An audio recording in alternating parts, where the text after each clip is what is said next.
JSP pages view in Jakarta server pages.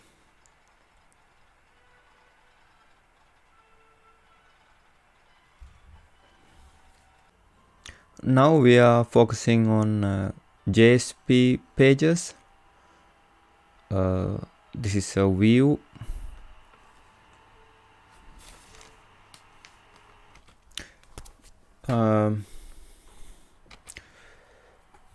A JSP page is a textual document that describes how to create a response object from a request object for a given protocol.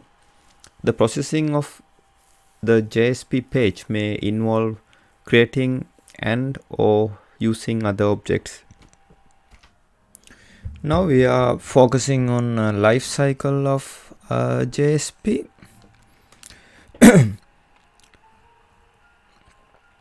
A JSP page services requests as a servlet.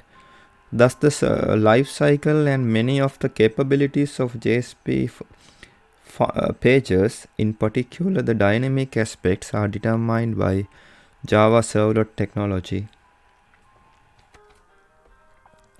When a request is mapped to a JSP page, the web container first checks whether JSP page servlet is older than the JSP page. If the servlet is older, the web container translates JSP page into a servlet class.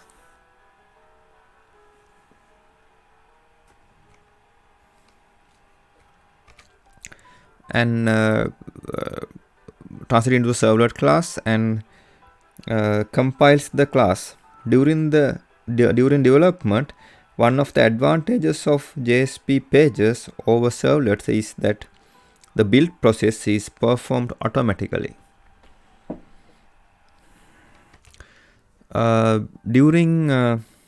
This is about translation and compilation. During the translation phase, each type of data in a JSP page is treated differently. Static data is transformed into code that will emit the data into the response stream. JSP elements are treated as follows. Directives are used to control how the web container translates and executes the JSP page. Scripting elements are inserted into the JSP page servlet class. Expression language expressions are passed as parameters to calls the JSP expression. JSP set or get property elements are converted into method calls to Java Beans components. JSP include or forward elements are converted into invocations of the Java Servlet API. The JSP plugin elements is converted into browser-specific markup for activating an applet. Custom tags are converted into calls to the tag handler that implements the custom tag.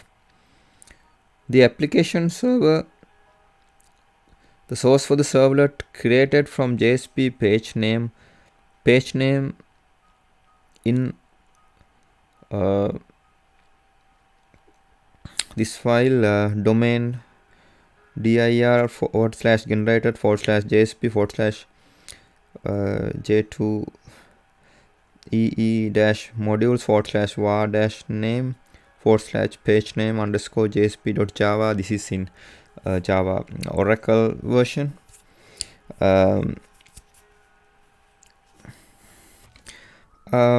Both the translation and the compilation phases can yield errors that are observed only when the page is requested for the first time.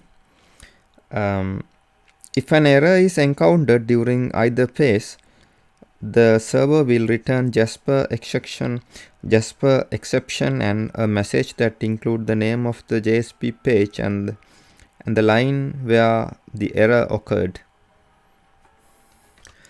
After the page has been translated and compiled, JSP page servlet for the most part follows the servlet life cycle.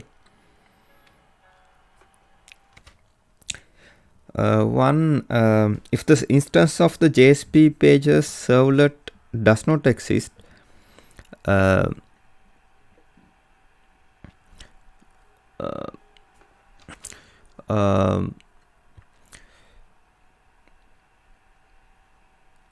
container loads the JSP pages servlet class, instantiates the instance of the servlet class, initializes the servlet instance by calling JSP init method, and the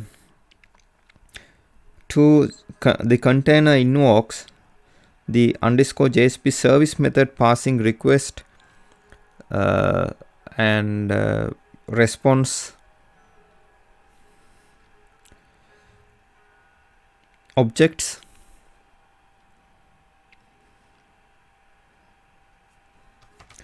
And if the container needs to remove the JSP pages servlet, it calls the JSP destroy method. Execution, you can control various JSP page execution parameters by using page directives. Buffering, when a JSP page is executed, output returned to the response object is automatically buffered. You can set the size of the buffering using the page directive greater than percentage mark at sign page buffer equal, for example, none, or xxxxb kb $sign less than. A larger buffer allows more content to be written before anything is actually sent back to the client, thus providing the JSP page with more time to set appropriate status codes and headers or to forward to another web resource. The smaller buffer decreases server memory load and allows the client to start receiving more quickly. Handling JSP page errors. Any number of exceptions can arise when a JSP page is executed, to specifically that the web container should forward the control to an error page if an exception occurs, including following page directive at the beginning of your JSP page, page and error page equal file name.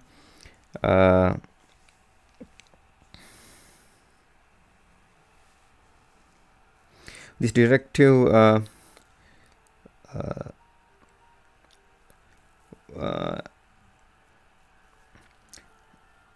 here the is error page equal true indicates that it is serving as an error page. This directive makes an object of the type javax.servlet.jsp.error data available to the error page so that you can retrieve, interpret, and possibly display the information about cause of the exception in the error page.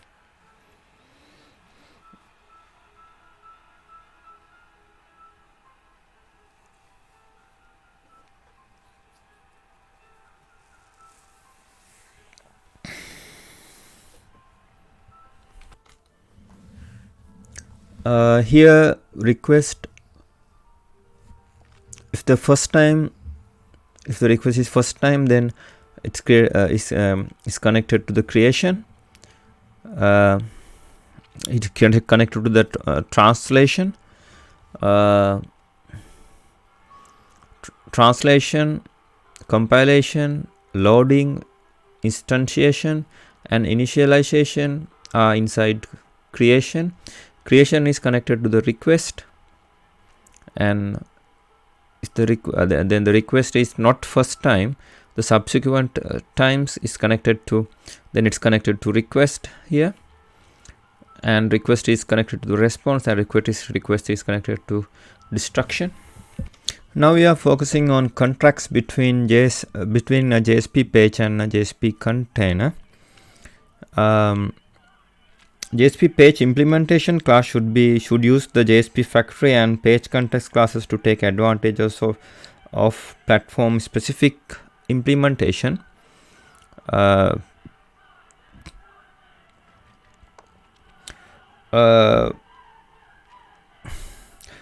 JSP page model. A JSP page is represented at execution time by a JSP page implementation object and is executed by a JSP container. A JSP page implementation object is a servlet. The JSP container delivers requests from a client to JSP page.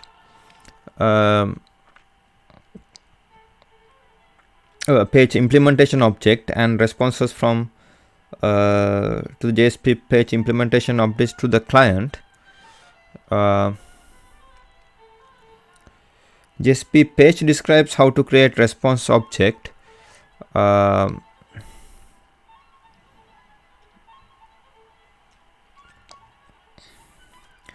the request object for a given protocol, possibly creating or using some other objects in the process. A JSP page may also indicate how some events are to be handled. In JSP 3.1, only init and destroy events allowed. Events are the allowed events. JSP container must render the JSP page for HTTP method get and post with identical responses. The response for head request to a JSP page must be identical to the response for the get request minus the response body. The behavior of JSP container is undefined for other methods. The protocol, the protocol seen by the web server, JSP container locates the appropriate instance of a JSP page implementation class and delivers the request to it using servlet protocol. A JSP container may need to create such a class dynamically from JSP page source before delivering a request and response object to it. Servlet class define the contract between JSP container and the JSP page implementation class.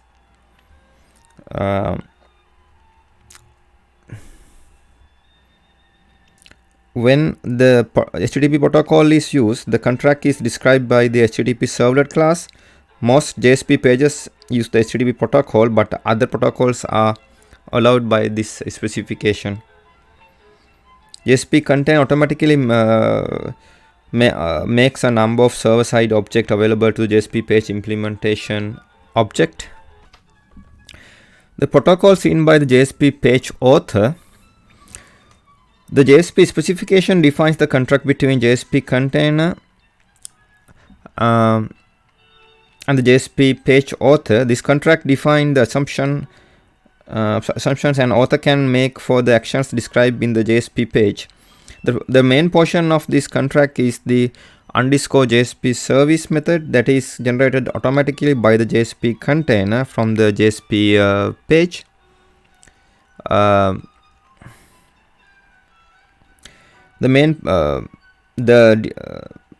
The contract also describes how a JSP author can indicate that what actions will be taken when the init method and destroy the methods of the page implementations occur. In JSP 3.1, this is done by defining methods with the names JSP init and JSP destroy. In the declaration scripting element of the JSP page. The JSP init method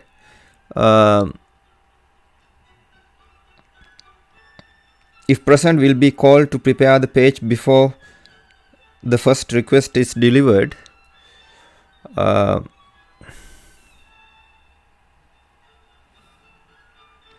Similarly, the JSP container can reclaim resources by used by the JSP page when the request is being when a request is not being serviced by the JSP page by invoking its JSP destroyed method if present.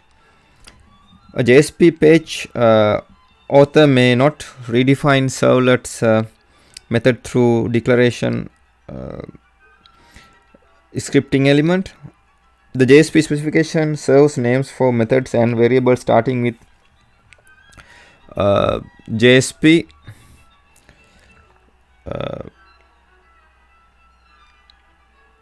JSPX and JSPX in any combination of upper and lower case. The HTTP JSP page interface. The enforcement of the contract between JSP container and the JSP page author is aided by the requirement that servlet class corresponding to the JSP page must implement jakarta.servlet.jsp.http JSP page interface or jakarta.servlet.jsp page interface if the protocol is not HTTP. If it is HTTP, jakarta.servlet.jsp.http JSP page interface. The JSP page implementation class. The JSP container creates a JSP page implementation class for each JSP page. Name of the JSP page implementation class is implementation dependent. The JSP page implementation object belongs to an implementation dependent named package. The package used may vary between one JSP and another, so minimal assumptions should be made. As of JSP 2.0, it is illegal to refer to any classes from the unnamed, also known as default package. This will result in translation error. This restriction also applied for all other cases where classes are referenced, such as when specifying the class name for a tag in a TLD. The JSP container may create the implementation class for a JSP page, or a superclass may be provided by the JSP page author through the use of the extent attribute in the page directive. The extent mechanism is available for sophisticated users. It should be used with extreme care as it restricts decisions that a JSP container can make. It may restrict efforts to improve the performance. For example, the JSP page implementation class will implement jakarta.servlet.servlet and requests are delivered to the class as per the rules in the servlet 6.0 specification. A page implementation class may depend on support classes. If the JSP page implementation class is packaged into a var, any dependent classes will have to be included, so it will be portable across all JSP containers. A JSP page author writes a JSP page expecting that the client and the server will communicate using a certain protocol. The JSP container must generate that request to and responses from the page that use protocol. Most JSP pages use HTTP and the implementation class must implement the HTTP JSP page interface, which extends JSP page. If the protocol is not HTTP, then the class will implement an interface that extends JSP page. API contracts. The contract between JSP container and the Java class implementing JSP page corresponds to the servlet interface. responsibility for adhering to this contract rests on the JSP container implementation if the JSP page does not use extend attribute of the JSP directive. If it extend attribute of the JSP directive is used, JSP page author must generate that the superclass given in the extend attribute supports this contract. Here is how the JSP contract possesses JSP pages. Void JSP init.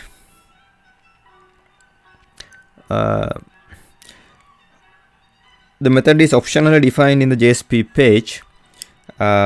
Method is invoked when the JSP page is initialized, and when the method is called, all the methods in the servlet, including get service, servlet config, are available. Void JSP destroy. The method is optionally defined in the JSP page. Method is invoked before destroying the page. Void underscore JSP service, servlet requested subtype, servlet response subtype. Method may not be defined in the JSP page. The JSP container automatically generates this method based on the content of the JSP page. Method invoke at each client request. Request and response parameters. The methods in the contract between JSP container and the JSP page require request and response parameters. The formal type of the request parameter, which this specification calls servlet request subtype, is an interface that extends jakarta.servlet.servlet request. The interface must define a protocol dependent request contract between the JSP container and the class that implements the JSP page. Likewise, the formal type of the response parameter, which is specification calls servlet response subtype, is an interface that extends jakarta.servlet.servlet response. The interface must define the protocol dependent response contract between the JSP container and the class that implements the JSP page. The request and response interfaces describe the protocol dependent contract between JSP container and the class that implements the JSP page.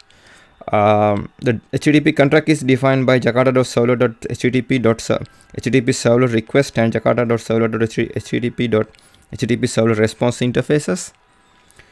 The JSP page interface refers to these methods but cannot describe synthetically the methods involving servlet request response subtypes. However, the interfaces for specific protocols that extend JSP page can just as HTTP JSP page describe them for the HTTP protocol. JSP containers that confirm this specification, both the JSP page implementation classes and JSP container runtime, must support request and response interfaces for HTTP protocol. With regarding omitting the extends attribute by using separate underscore JSP 1344 and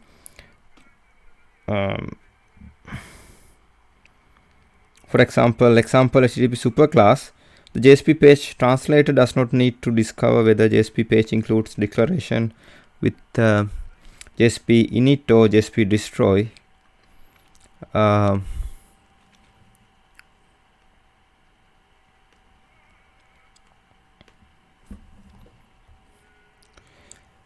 And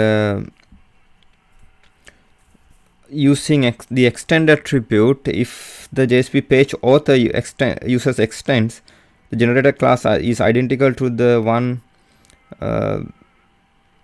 then except that the class name is not specified in the extend attribute. The contract on the JSP page implementation class does not change. The JSP container should check, usually through reflection, that the provided superclass implements HTTP JSP page if the protocol is HTTP or JSP page otherwise. If the protocol is HTTP, the EC should implement HTTP JSP page. All the methods in the servlet interface are declared final. Additionally, it is the responsibility of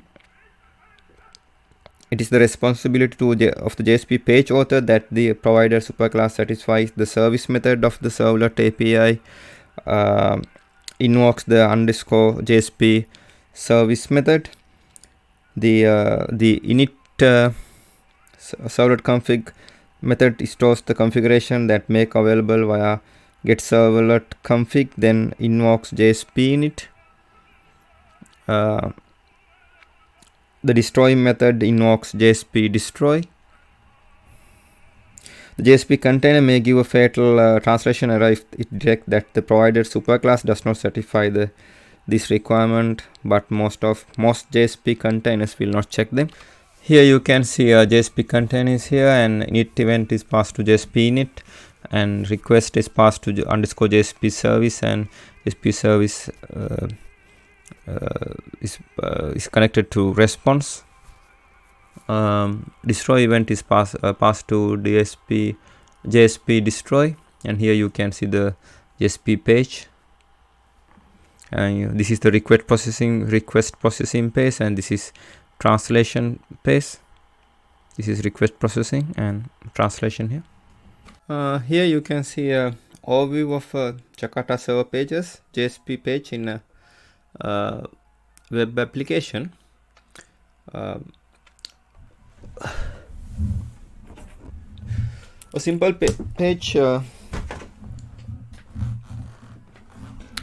page consists of HTML markup embedded with JSP tags. JSP files have the .jsp extension. The JSP server, also called JSP container, is configured to direct the HTTP request to a specific JSP page, which is responsible for rendering an HTTP response. When a request is arrived, the file is processed on the server, and the HTML is rendered as application view, a web page. The embedded JSP tags will be used to call server-side code and data. Ultimate product of the JSP is a vanilla HTML that the client browser can understand as is. This diagram shows the interaction between HTML, JSP, and web application server.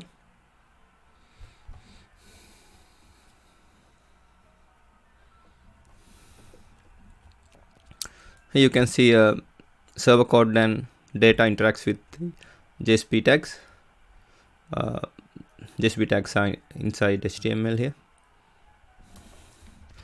Here you can see JSP resolver hierarchy. The EL API, the expression language, EL API provides a generalized mechanism for and EL resolver implemented by the JSP container, and which define the rules that govern the resolution of variables and object properties. EL resolver shown in this figure is passed to all EL expressions that appear in a JSP page or tag file. It is an instance of jakarta.el.composite resolver that contains the following component: EL resolvers in order. One, the JSP dot implicit object resolver, implicit object EL resolver resolves the implicit objects to the EL resolvers added via JSP application context dot add resolver. Add EL resolver in the same order which they were registered. This itself can take the form of el.composite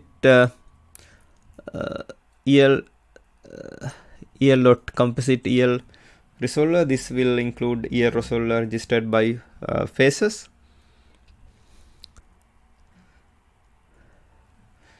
See, el resolver returned by expression factory dot get el resolver.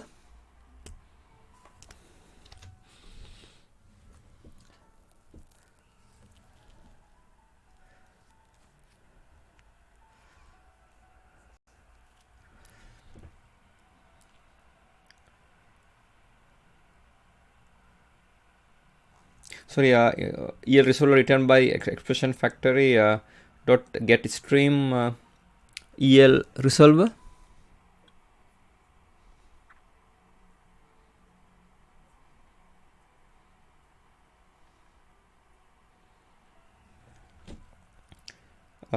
For Jakarta.el.static field resolver.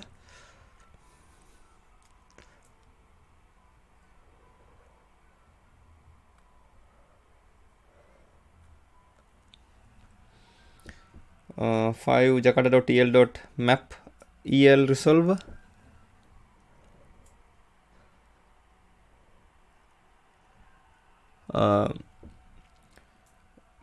Constructed in read write mode. Jakarta el.resource bundle el resolver. Jakarta.el.list el resolver. Constructed in read write mode. Jakarta.el.array el resolver. Constructed in read write mode. Jakarta.el.bean el resolver. Constructed in read write mode. Handles all cases where base not equal null. JSP.scoped attribute el resolver. Handle cases where base equal null, base double equal null. Provide the map for other identifiers by looking up its value as an attribute according to behavior of page context.find attribute string on the page context object. For example, $sign open curly brace product close curly brace. This expression will look for the attribute named product, search the page, request, session and application scopes, and will return its value of if the attribute is found. JSP.import el resolver handle cases where base equal null and base double equal null and property represents the represent an imported class or static import. JSP.not found el resolver always resolve the requested value returning null.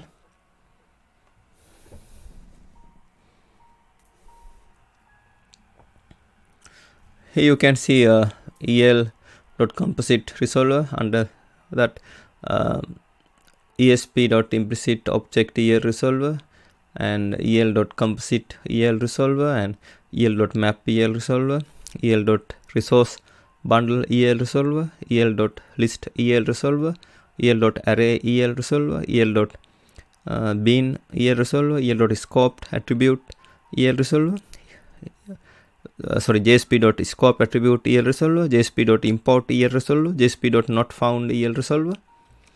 Under el.composite el resolver, you can see JFSS el.composite el resolver and other el resolvers added via JSP application context.add el resolvers. Under el resolver, under JSFS el.composite resolver, you can see JSF.implicit object el resolver, JSF.manage bean el resolver, el resolvers in face-config.xml, JFS.variable resolver chain wrapper, so supports legacy JFS variable resolvers. JFS.property resolver chain wrapper supports legacy JFS property resolvers. El resolvers from application.add el resolver. Here you can see JSP elements. In the web application design JSP pages, we have to use the following element here. JSP directives. In web applications, JSP directives can be used to define present JSP page characteristics, to include the target resource content into the present JSP page, and to make available user-defined tag library into a present JSP page. All the JSP directives are going to be resolved at the time of translating JSP page into the servlet. The majority of JSP directives will not give a direct effect to a response generation. JSP actions. In JSP applications, scripting elements are often want to allow Java code inside JSP pages, but the most theme of JSP technology isn't to permit Java code inside JSP pages. In the above context, to preserve the theme of the JSP technology, we have to eliminate scripting element from JSP pages. For this, we have to supply alternative, that is JSP actions provided by JSP technology. In the case JSP actions, we will define a scripting tag in situ of the Java code in the JSP pages, and that we will provide the respective Java code inside the classes folder. In this context, when the JSP container encounters the scripting tag, then the container will execute the respective Java code and perform specific action called JSP action. JSP scripting element. In web application, JSP scripting elements are often want to provide code in JSP pages. All JSP script elements are going to be resolved at the time of request processing. The majority of scripting elements will give a direct effect on response generation. JSP scripting elements enable you to insert Java code directly into the servlet that will be generated from the current JSP page. There are three types of scripting element. Declarations. Declaration of the form of that is inserted into the body of the servlet class outside of any existing method. Scriptlets. Scriptlets of the form that are inserted into the servlet service method. Expressions. Expressions of the form that are evaluated and inserted into it. JSP declarations. It is often want to provide all the Java declarations like variable declarations, method definitions, class declarations, and so on.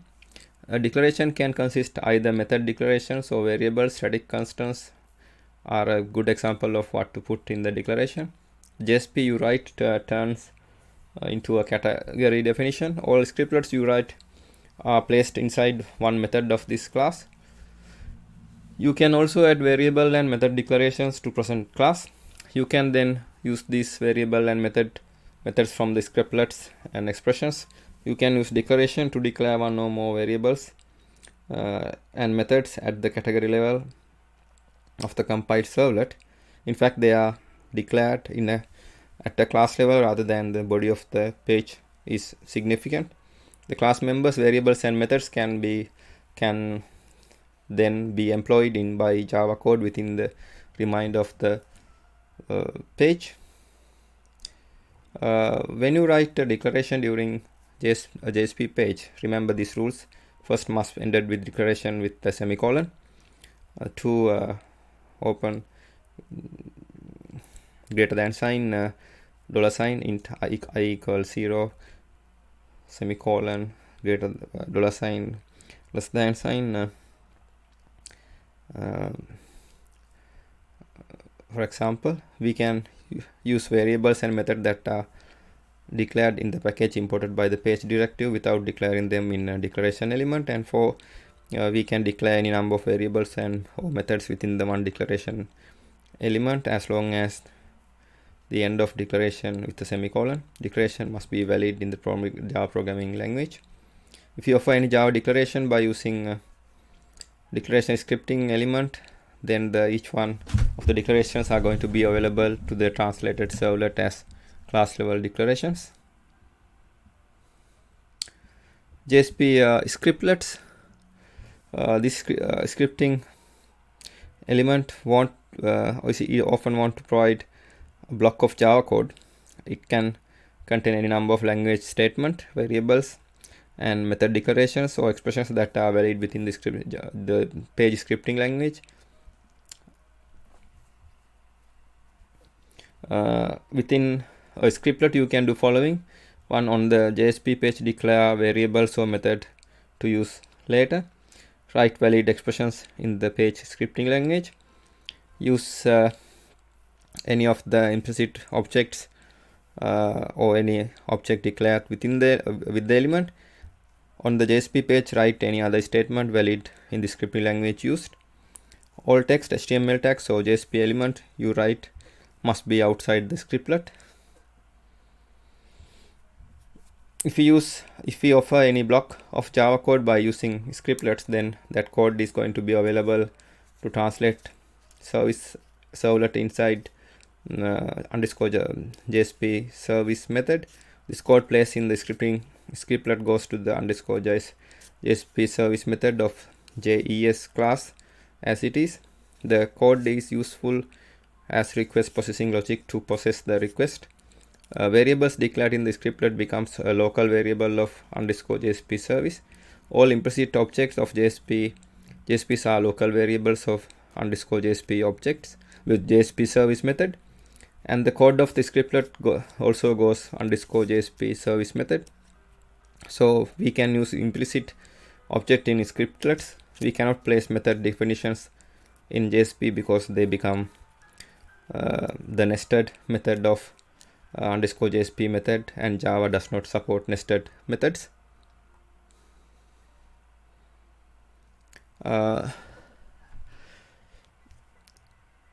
JSP expressions. This is a scripting element. This scripting element are often want to evaluate the only Java expression and display that expression resultant value on the client browser. The expression element contains a Java expression and returns a worth. This value is often this value is then returned to the HTML page.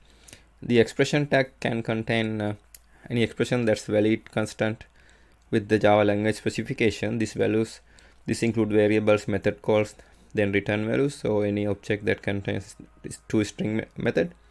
It evaluates the given expression displayed generated result into the browser windows. Anything that return a result is called an expression. If we provide any Java expressions in expression scripting elements, then that expression will be available to translate servlet code underscore JSP service method as a parameter to out.write method. If the expression tag is used perfectly when there is no need of using out.println on the JSP page, the code placed in the expression tag goes to the underscore JSP service method of GES class. So we can use implicit object in expression tag. We can use the expression tag for instantiation and display data of the object. We can use the expression tag to call both user-defined and predefined method, which returns results. Here the Java expression is evaluated and then converted to string and inserted in the page. This evaluation is performed at runtime when the page is requested, and thus has full access to the information about the request.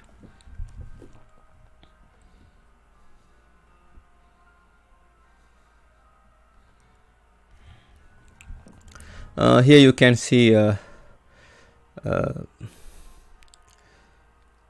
JSP elements are connected to JSP directives and scripting element and JSP actions. In JSP directives are connected to page, include, and taglib. Scripting elements are connected to a declaration, scriptlets, expressions, and comments, and JSP actions are connected to standard actions and custom actions. Here we are considering JSP tags. The embedding of Java code in HTML pages. It is a more easier approach to create and maintain web application than servlets. Servlets puts HTML code inside the Java code, while JSP adds the Java code inside HTML. JSP can do everything that the servlet can, but JSP is more easier approach. Java server pages are the Java platform technology for delivering dynamic content to web client in the portable, secure and well-defined way. It is an extension to the servlet because it provides more functionality than servlet. The JSP page contain HTML codes and JSP tag. JSP pages are easier to maintain than servlets because we can separate designing and development. It provides additional features such as expression language, custom tags, implicit object, predefined tags, etc. Web content is responsible for convert JSP pages to servlet. Here you can see some tags and JSP. Here presentation, JSP standard tag and custom tags. In JSP standard tags you can see directive tags, standard action tags and scriptlet tags. Under directive tags you can see page directive, include directive, tag lib directive. Standard tags, forward action, include action, use bean action. Standard action tags, and scriptlets here, scriptlet tags, expression tags, declaration tags. Here you can see tags and its life cycle. To design tag handler classes in custom tags preparation, API, JSP API has provided some predefined library in the form javax.servlet.jsp.tag.ext package, tag.ext, then tags extension. The tags ext for means tag extension. The servlet.jsp.tag extends package has provided the following tag library to design tag handler classes. Here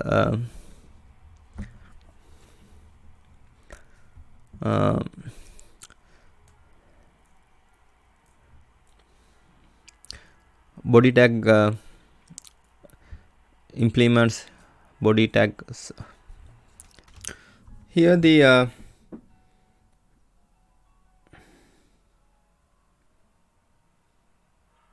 as per tag library provided by JSP technology, there are two types of custom tags, classic tags and simple tags.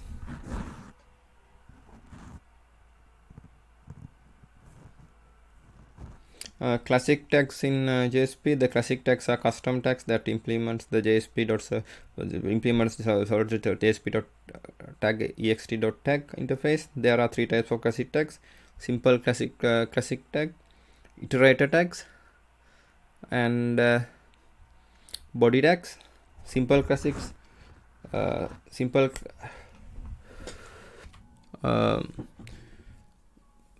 classic tags in JSP, it is designed on the basis of classic tag library provided by JSP API. The servlet.jsp.tag ext.tag support is its sub interfaces and override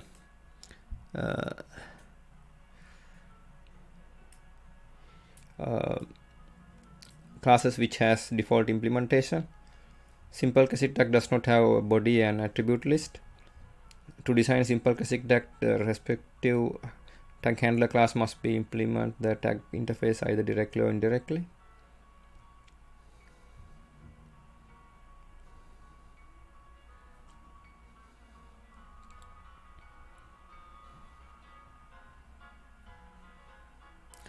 Iterator tags in JSP, to prepare iterator tags in the respective handler class must implement the iteration tag interface. It retrieves the object stored in Java beans components and assign them to variable and then body.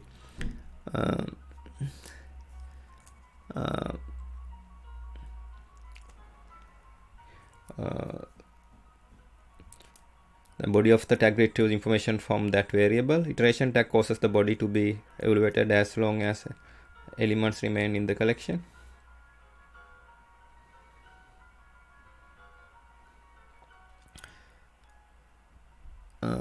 Tag support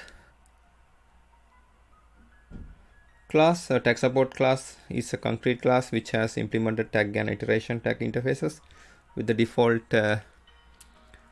implementation. If we want to prepare custom tags with the tag support class, then we have to take user defined class, which must be a subclass to tab support class.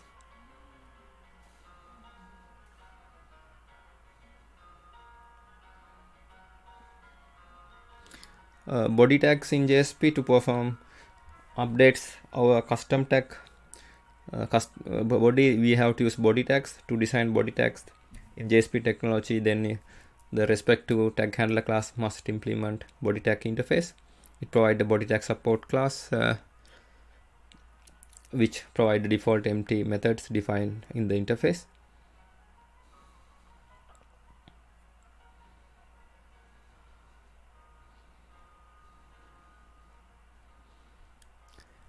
A simple tag in JSP, in the case of a simple tag library, all the tag handler class objects are non-cacheable objects, and all the custom tags are having body tags capacity by default. To design simple tags by using simple tag library, the respective tag handler class must implement the tag interface. The simple tag are as capable as classic tag, but simple tags we cannot include scripted code in the body of a simple tag. Simple tag support class to design a custom tag using simple tag support class. Then the respective tag handler class must be extended from simple tag support class, where we have to override the required field.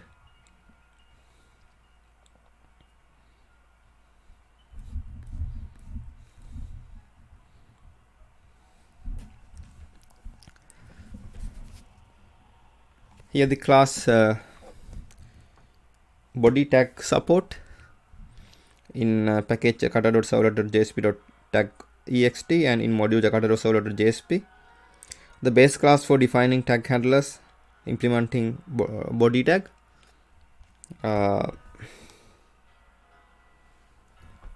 Interface body tag. The body tag interface extend iteration tag by defining additional methods that let the letter tag handler manipulate the content of evaluating its body.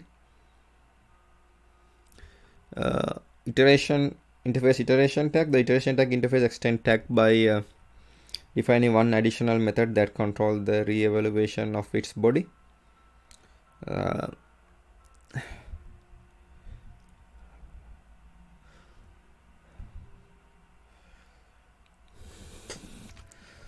Here the interface tag. The interface of the class tag handler that does not want to manipulate its body. The tag interface defines the basic protocol between a tag handler and JSP page implementation class.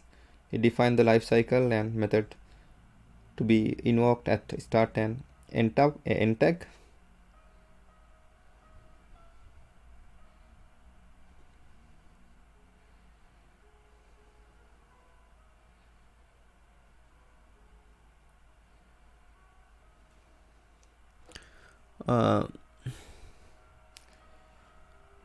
Interface JSP tag serves a base class for tag and simple tag.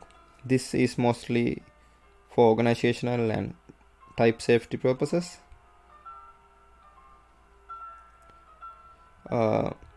Interface simple tag. Interface for defining simple tag handlers. Class simple tag support, a base class for defining tag handlers implementing simple tag. Here body tag support class implements body tag. Here body tag extends iteration tag interface. Here the iteration tag class implements iteration tag, and iteration tags extend tag interface, and tag interface extend JSP tag. And here simple tag support class implements simple tag, and simple tag extend JSP tag interface. Here you can see the relationship between JSP pages and XML views of JSP pages.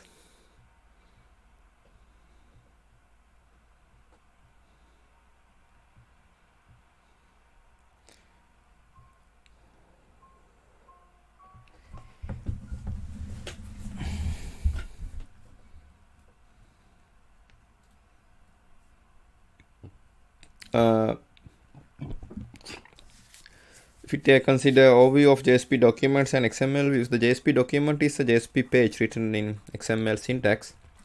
JSP document need to be described such either implicitly or explicitly to the JSP container, which will then process them as XML documents, checking for well-formedness and applying requests like entity declarations. If present, JSP documents are used to generate dynamic content using standard JSP semantics. To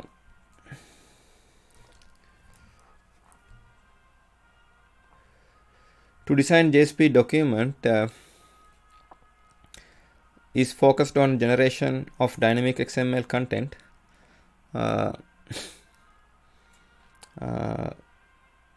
and in any of its many uses, but JSP documents can be used to generate any dynamic content.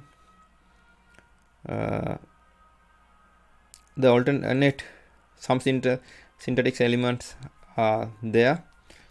The alternative syntaxes can be used in JSP documents. Most of them JSP colon output and JSP colon root are exceptions. Can also be used in JSP pages in JSP syntax, as it will be JSP document can be used in a number of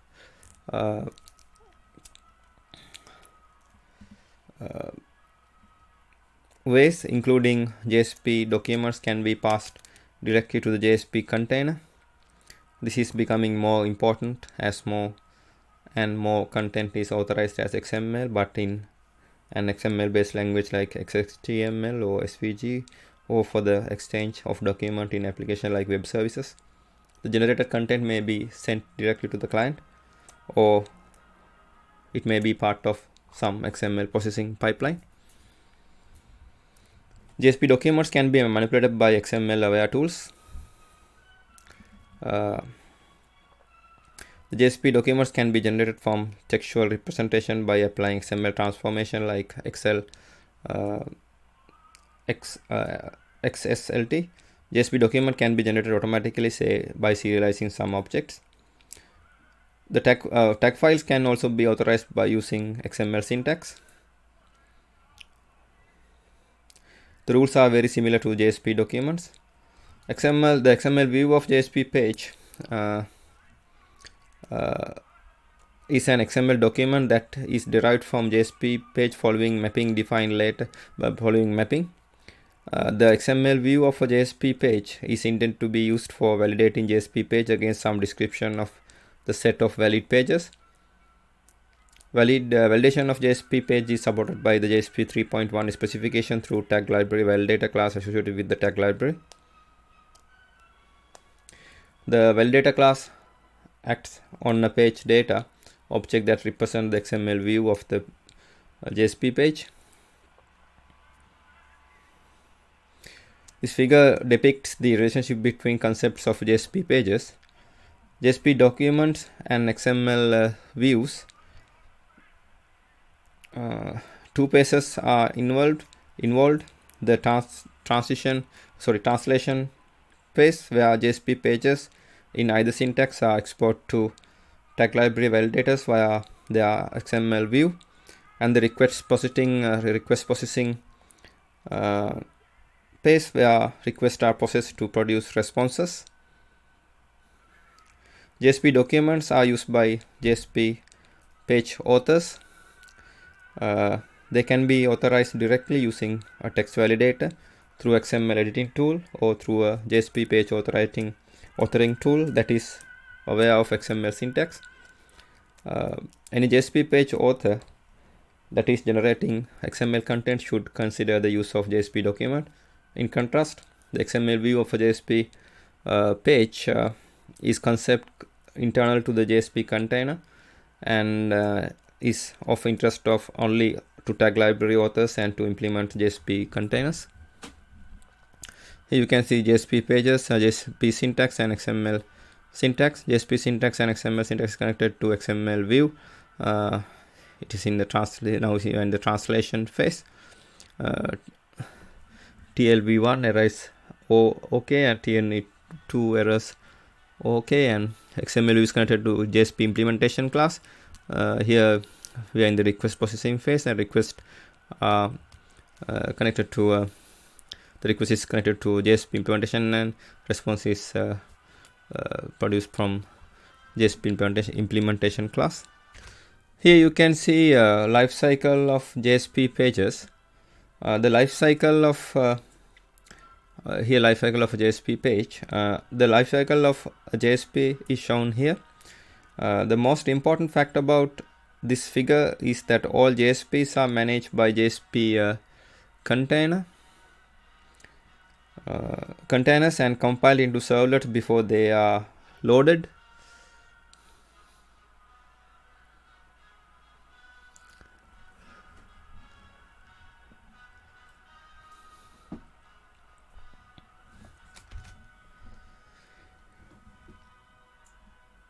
Similar servlets and same instance is used to all requests. Similar servlets and same instance is used to all requests since JSP is compiled into a servlet. Here the receive request, page compiler servlet, JSP's page servlet, and send response is inside JSP container. Receive request is connected to JSP servlet exist. If it is yes, then JSP servlet is loaded, and then check the is JSP servlet loaded. It's yes, then it's moved to generate response. If it is not, it's move to load servlet. If the JSP servlet exists is no, then it's passed to fast JSP, then it's connected to generate JSP servlet source, then it's connected to compile JSP servlet, then it's connected to load servlet, and load servlet is connected to generate response in JSP page servlet, and then generate response is connected to send response. Here you can see the basic tag lifecycle. This UML sequence diagram shows how a page implementation class calls the method of a tag handler class. Although the simple tag interface supplies the contract that must provide, interfaces in Java cannot specify the order in which operations are called. This information is instead specified with the JSP specification. This figure shows the order in which the tag methods are called when the tag is evaluated. With classic tags, one of the most complex pieces of tag lifecycle is how the tag handler instance can be pulled by the container.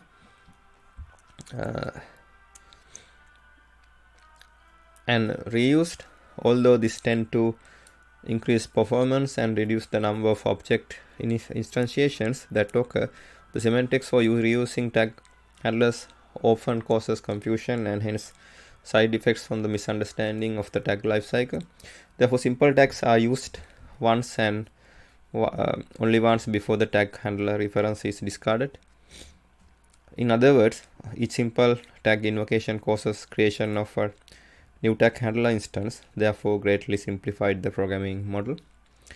Creating a tag handler instance, when custom tag is used on JSP page, the first thing that the JSP container must do is creating a new instance of the tag handler class.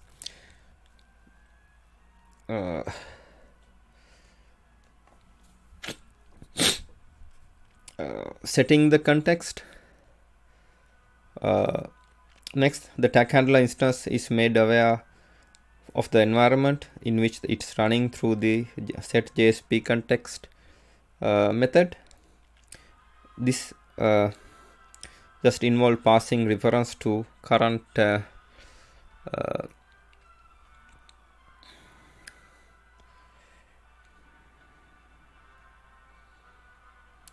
current JSP context into a tag handler. One of the useful classes available to JSP developers is page context.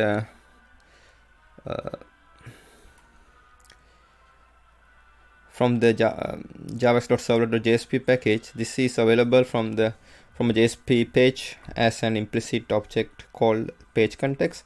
It is effectively provided as a convenient way to access various objects that are used in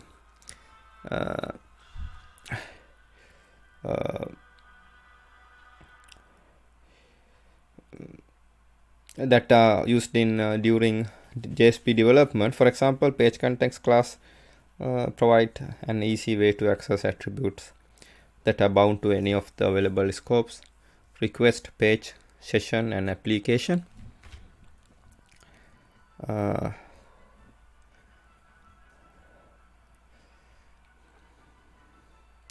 It can also get reference to the current output JSP writer and programmatically include forward request. Although these features are available through the standard JSP actions or the JSP EL, the power behind the page context class is that it can be used within custom tags.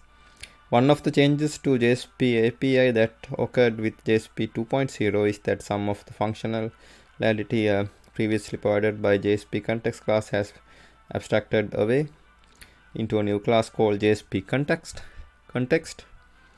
which page context now extends. This new base class provides all the functionality that is not directly related to the Java Servlet API, including methods that allow you to develop a perspective. Having access to this sort of information and executed environment means that you can write tags utilizing values from the request page, session, and or application, and write output from the tags directly back to the JSP page. You will see some examples back to the page. Setting the parent. During our discussion of body content types, you saw that it's possible for a body content of a custom tag to contain regular JSP syntax between start and end tags. This body content can include custom tags, which means that a custom tag can be nested.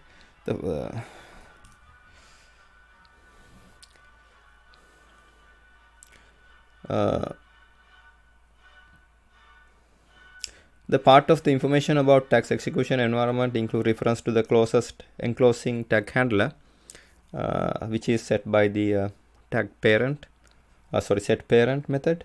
This reference is of the type JSP tag, the super interface of all tag handlers, but can be null if the tag is nested within another tag. Setting body content. After context has been set, an object representing the body content of the tag passed to it. At runtime, JSP container wraps up the body content between the start and end tags, create JSP fragment object to represent it, passes the JSP fragment instance to the tag by calling set JSP body method. There's no body context between start and end tags. A null reference is passed to this method. You will see executing the functionality. Finally, with the context and body context is set, only thing left to do is execute the functionality that the tag handler embodies. This is achieved by the doTag method, and it's this method that contains the Java code responsible for actions performed by the tag. You can see here the interface JSP page in package Jakarta.servlet.jsp in module Jakarta.servlet.jsp. This JSP interface describes the generic interaction of that the JSP page implementation class must specify. Pages that use JSP protocol are described by the JDP page interface.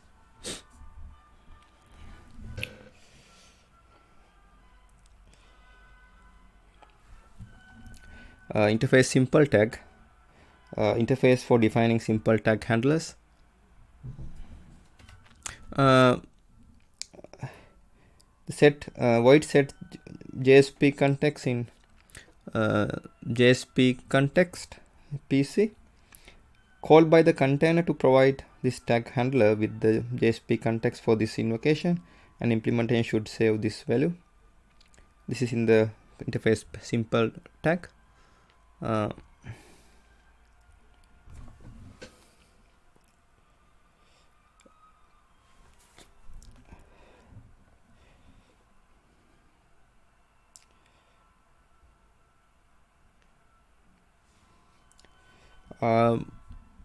Void set parent JSP tag parent.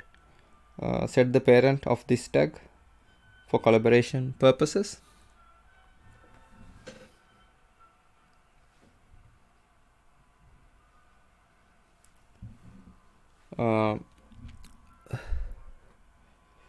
Void set JSP body, JSP fragment, JSP body.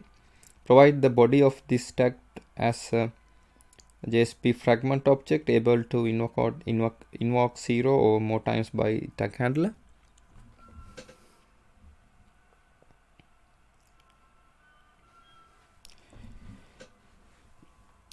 Void do tag called by the container to invoke this tag. The implementation of this method is provided by the tag library developer and handles all tag processing, body iteration, etc. Here you can see the JSP page, and here the simple tag then is creates, then it's connected. JSP page is connected to simple tag via set JSP context, and then it's connected to then it's connected to simple tag via set parent JSP tag, and then set JSP body, JSP fragment, and then do tag. Here you can see a tag lifecycle with attributes. The lifecycle of a simple tag with parameters. Introducing attributes into a custom tag does change the tag lifecycle slightly, because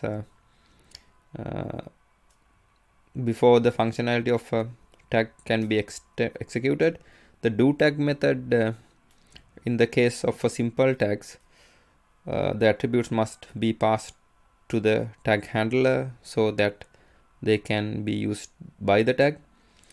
The way the JSP specification allows this is through properties and setter methods of the tag handler class. Tag handler must have property and setter method for every attribute that it supports. Note the necessary for the tag handler to have property and setter method for every supported attribute is a requirement of previous versions of JSP specification, but with the introduction of dynamic attributes, this is not strictly true anymore. These setter methods can confirm the standard Java bean naming convention, meaning that to support the attribute called name of a string, the tag handler must declare a setter method with the following signature: public void set name string s. In this example, at request time, the value of the name attribute will be passed to the set name method.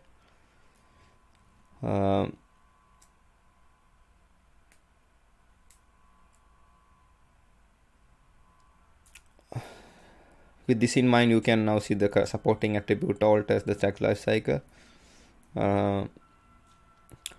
Here the tag has true at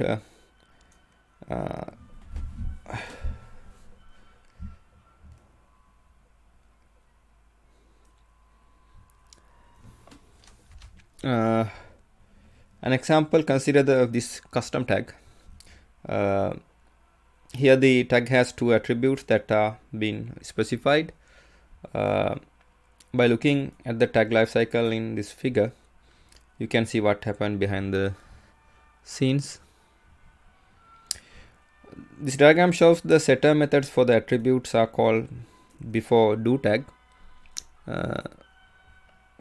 method is executed, and in the same order that the attributes appear within the usage of the tag, left to right.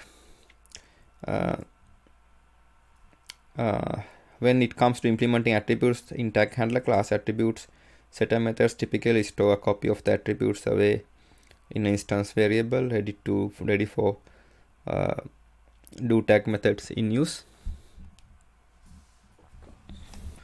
Here you can see the interface JSP page in package Jakarta.solver.jsp in module Jakarta.solver. JSP page interface describes the generic interaction that JSP page implement class must satisfy. Pages that are in the HTTP protocol are described by the HTTP JSP page interface.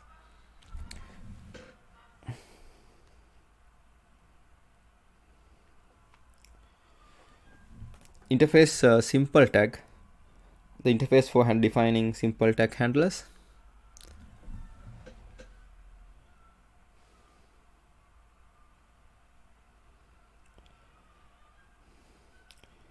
Here the method void set JSP context PC called by the container to provide this tag handler with the JSP context for this invocation. Set void set parent JSP tag parent sets the parent of this tag for collaboration purposes.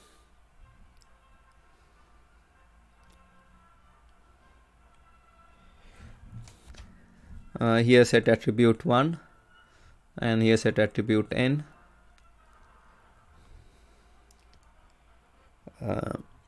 Set JSP body, JSP fragment, JSP body. Provide the body of this tag as a JSP fragment object able to invoke 0 or more times by tag handler. Void do tag called by the container to invoke this tag. Here a JSP page is connected to here by create. Here you can see a simple tag page. JSP page is connected to a simple tag via set JSP context, then set parent JSP tag, then attribute 1, then set attribute n, then set JSP body, JSP fragment, then do tag. Here you can see tag lifecycle. This UML diagram shows the lifecycle of a classic tag in terms of calling sequence of the class tag methods.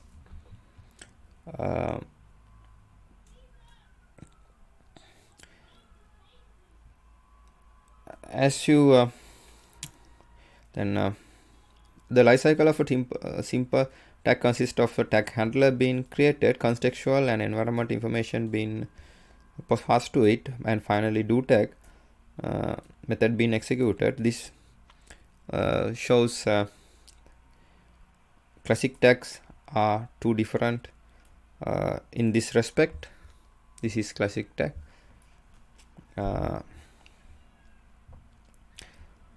Creating a tag handler instance. As with simple tags, when a classic tag is used on a JSP page, the first thing that the JSP container must do is to create a new instance of the tag handler class. Again, this is performed by invoking a default no argument constructor. Next step is in the tag lifecycle is to make the tag handler instance aware of the environment in which is running. This invokes passing the tag handler a reference to the current page context through a set page context method. Like JSP context, this method provides easy way to access other objects such as the current output writer and scope attributes. Notice here that it's a page context instance that get passed to the tag and not the JSP instance, as happens with the simple tags. This moves simple tags away from being dependent on services and features provided by Java Servlet API. Page context uses such features, whereas JSP context doesn't. However, the consistency and backward compatibility with easier versions of JSP specifications, page context actually extend JSP context. Then setting the parent. Like simple tags, classic tags can be nested, as you will. It's possible for custom tags handlers to cooperate and communicate with one another. As an example, child nested tag may ask information from the parent tag. For reason, the setParent method is called and passes reference to the closest enclosing tag handler, or null if the tag isn't nested. For simple tags, this reference is of type JSP tag, the super interface of all tag handlers. But again, for classic tag, this reference is of type tag, the sub interface of JSP tag for backward compatibility. The executing functionality with the context set. The next thing is to do is execute the functionality provided by the tag. With classic tags means calling do start. This means calling do start tag and do end tag methods.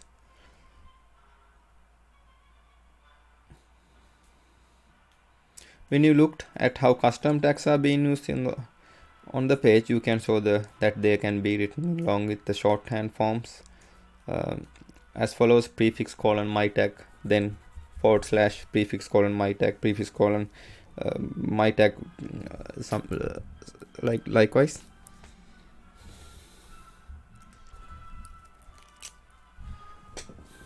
Here you can see JSP page, interface JSP page in package Jakarta.servlet, JSP in module Jakarta.servlet .jsp. The JSP page interface describes the generic interaction that the JSP page implementation class must satisfy. Pages that use the HTTP protocol are described by the HTTP JSP interface.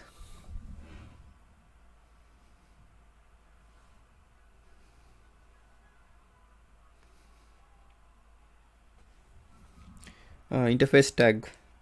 The interface of a classic tag handler that does not want to manipulate its body. The tag interface defines the basic protocol between a tag handler and JSP page implementation class. It defines the lifecycle and the methods to be invoked at start and end tag.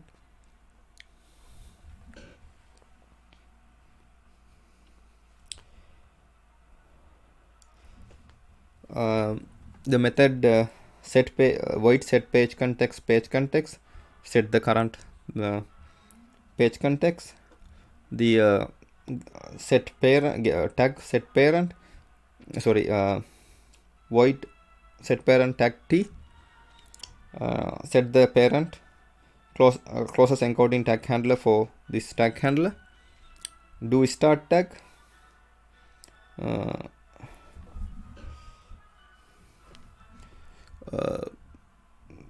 int do start tag process the start tag for this instance. This method is invoked by JSP page implementation object. Do end tag int do end tag process the end tag for this instance. This method is invoked by JSP page implementation object on all tag handlers. And void release called on tag handler release state. The page compiler guarantees the JSP page implementation object will invoke this method on all tag handlers, but there may be multiple invocations in do start tag and do end tag in between.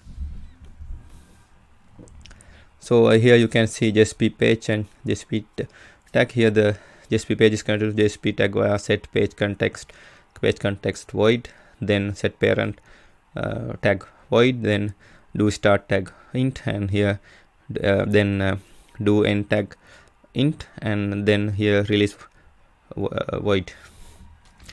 Here you can see this UML diagram shows how the do start tag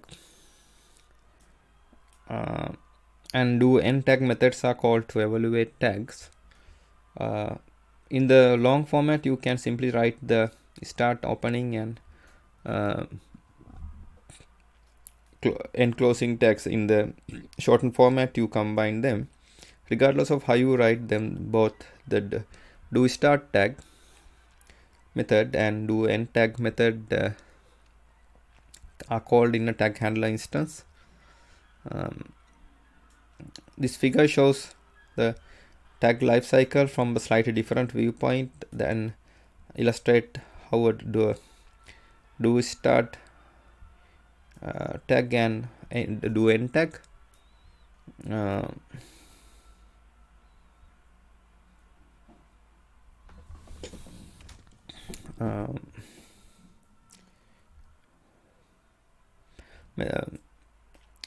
Methods can also affect the tag lifecycle by values that are returned by them.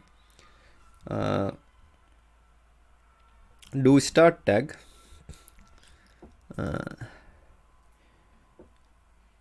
the do start tag method is called when the starting tag is encountered on this page. Int do start throws JSP exception. This method signature from the tag interface state that the primitive int value is to be returned. This signals to the JSP page what to do next. Two values can be returned from tag implementation interface: skip body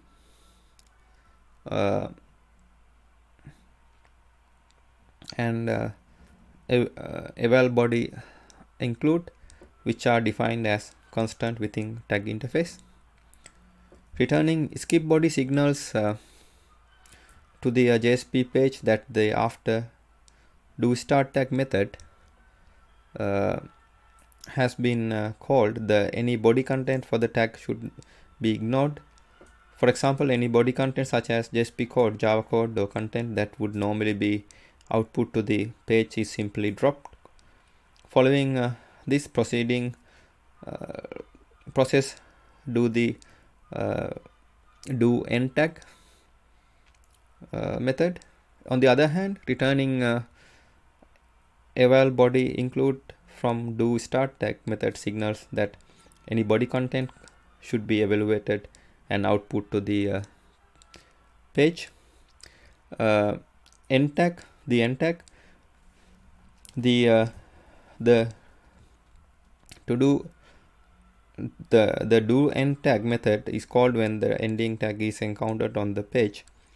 Again, regardless of whether the tag is written on the page by using the long or shortened format, int do tag throws JSP exception. This method also specify an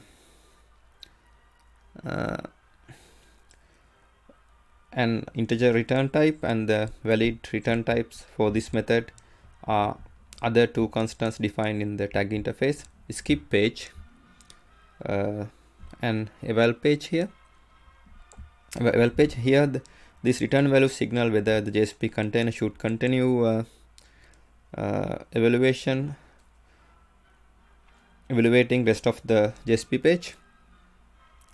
In reality, the skip page return value is rarely used because there aren't many circumstances in which you will want to actually stop the rest of the page from being processed.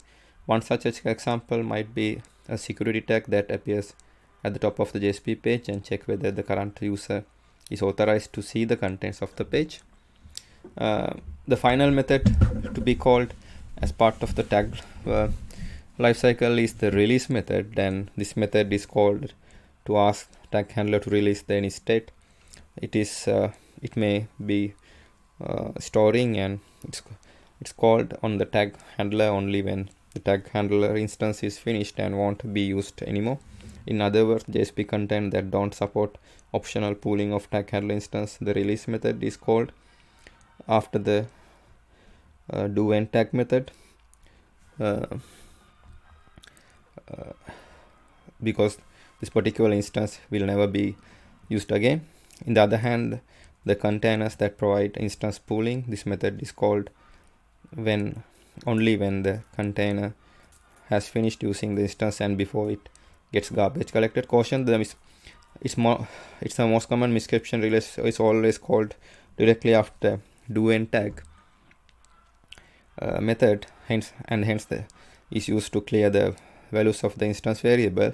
This is not the case, and relying on this behavior means that your tags might not work as expected on all vendors JSP containers.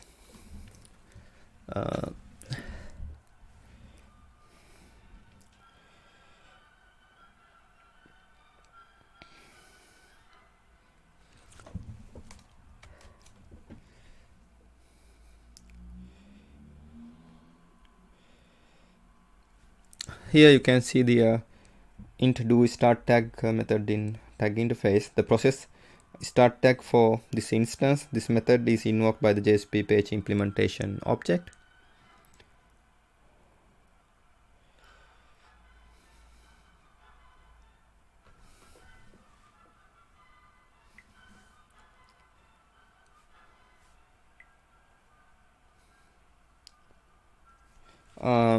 Here you can see eval body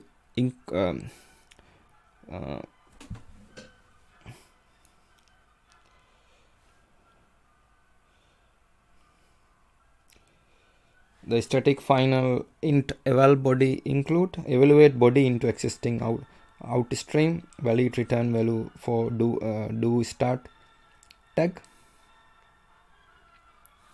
Here the static final int skip body evaluation valid return value for do start tag and do after body.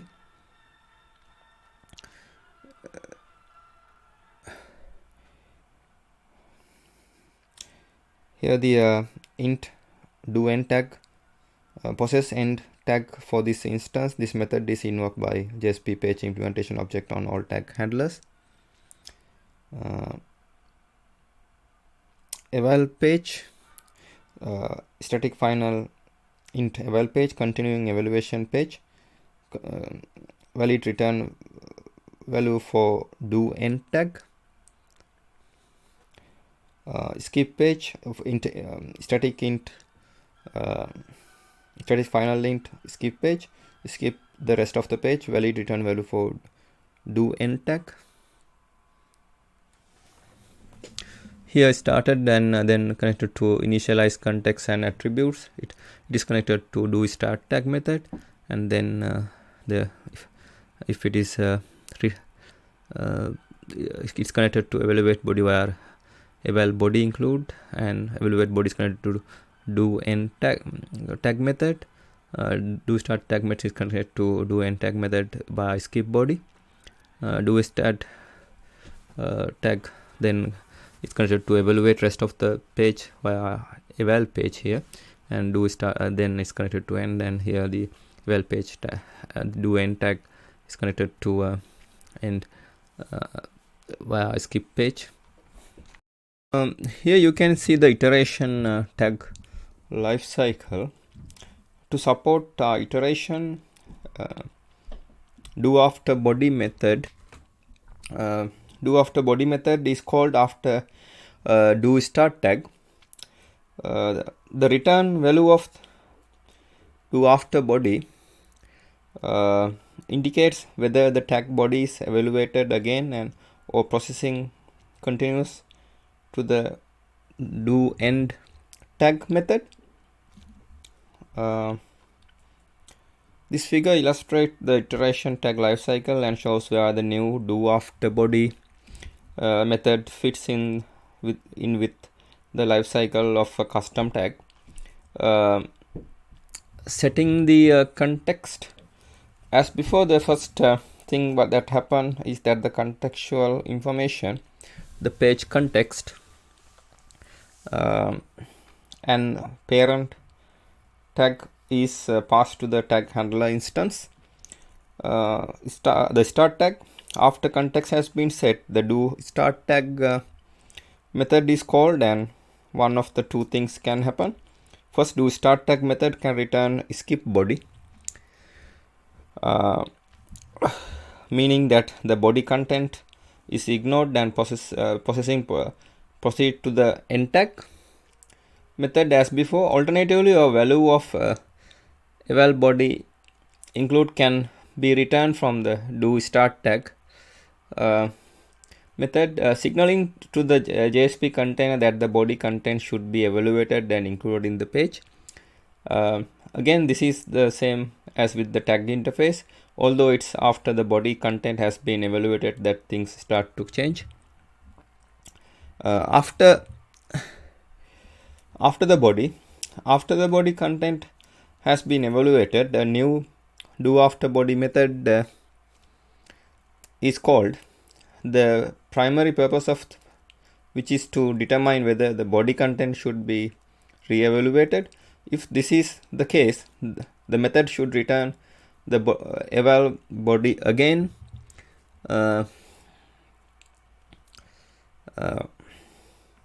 construct defined within the iteration tag interface.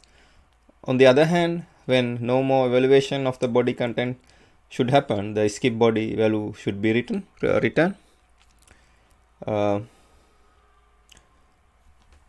The end tag finally, regardless of whether or not the body was evaluated and re-evaluated multiple times, the do end tag method is called in the same way as the other tags that have been seen in this here. Again, possible values are the eval page and skip page. Here the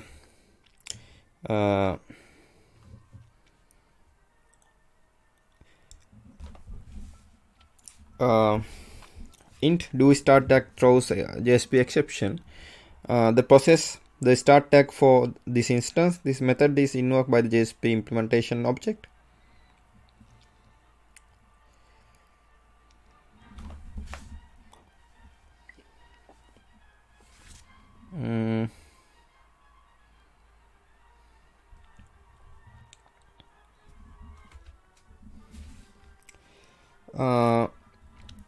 Eval body in static final int eval body include evaluate body into existing out system valid return value for do start tag.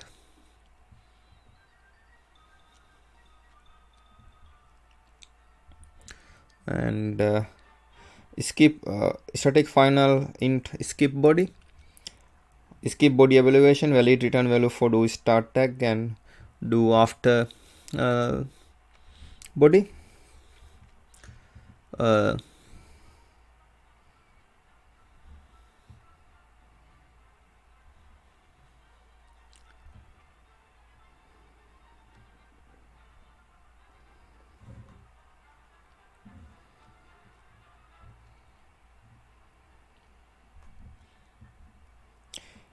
Int do after body throws JSP exception. The process body re-evaluation. This method is invoked by the JSP page implementation object after every evaluation of the body into the body evaluation object. This method is invoked if there is no body evaluation.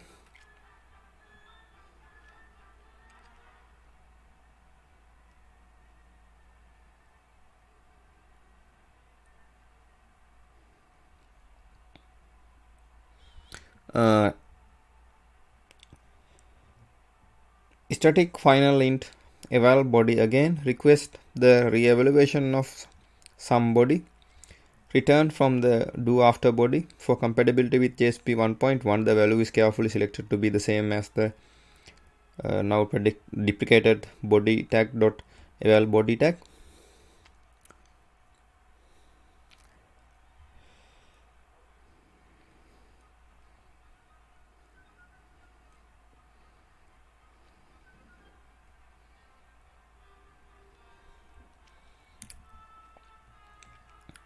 Static final int skip body Skip body evaluation, valid return value for do start tag and do after body.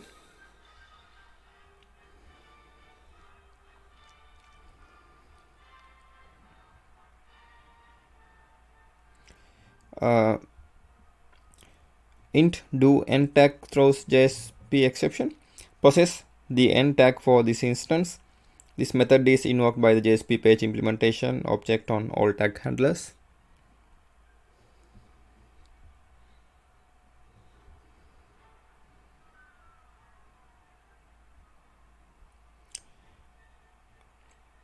Static final int eval page continue evaluating the page, valid return value for do end tag.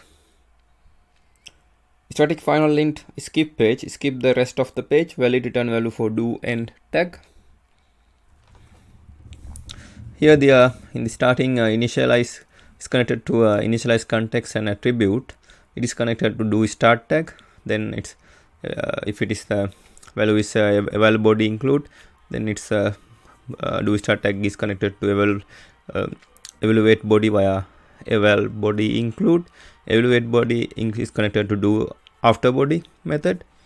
Do after body method is connected to eval body via eval body again, and do after body is connected to do end tag via skip body, and do start tag is connected to end tag via skip body here, and end tag is connected to evaluate rest of page via eval page, and end tag is connected to end via skip page, and eval rest is connected to evaluate rest of page is connected to end here. Here you can see the eval body tag life cycle. The life cycle of a tag handler that implements the body tag interface here. So this figure summarizes the tag life cycle. Setting the context. As with all the other classic tags, first the contextual information, the page context and parent tag is passed to the tag handler instance. Start tag, after context has been set, the do start tag method is called, and with the body tag interface there are three different return values. As before, the do start tag method can return skip body.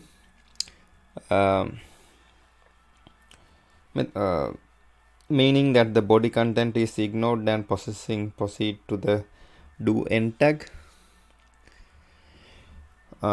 method, or it can return eval body include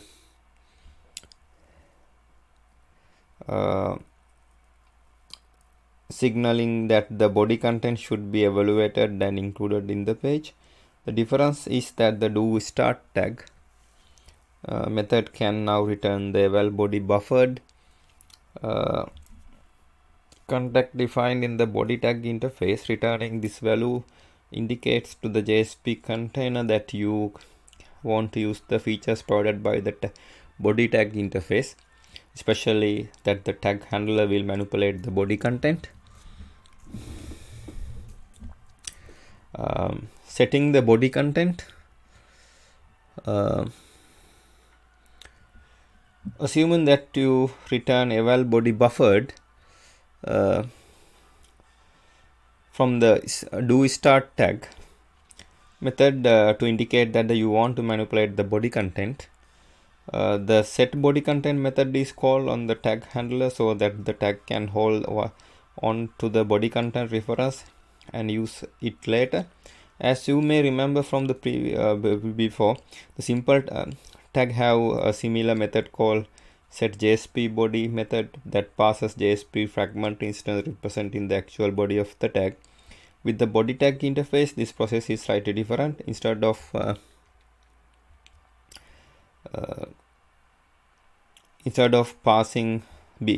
being passed the JSP fragment representing the body content that can subsequently invoked, the tag handler is passed an object of type body content. Throughout our look at the classic tag, generating content was simply a matter of finding the JSP writer instance associated with the page and outputting the content. The body content class is a subclass of JSP writer and can be thought of as a temporal sketchpad area to which content can be written. Behind the scenes, when the JSP container calls the set body content method, the regular output stream, the JSP writer is swapped out for the body content object, the same one that gets passed to the tag. This means that any content output from this point onward until the end tag is reached actually return to the temporary sketchpad, not to the page. The JSP container then called the do init body method, which can then be used to set up any state before the body content is eventually evaluated. The effect of replacing the original JSP writer is that when evaluated, when any content between the start and end tags has also be written to the body content object, providing you with the way to access generated content with manipulate it later. After the body as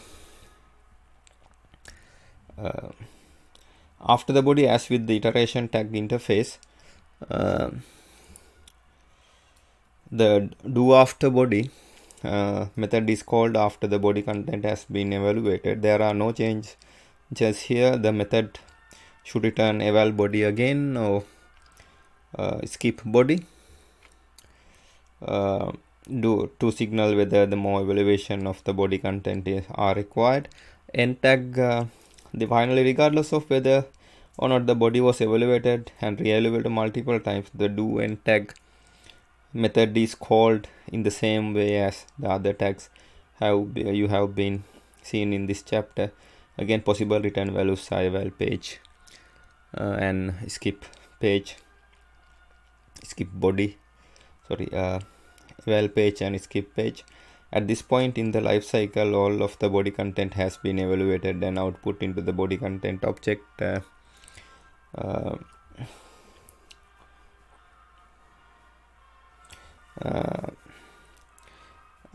temporary sketchpad.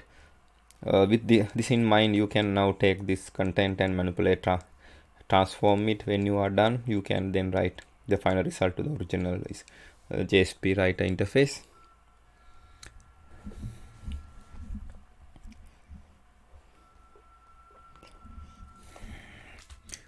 Here the method int do start tag throws JSP exception. The process start tag for the instance. This method invoked by the JSP page implementation object.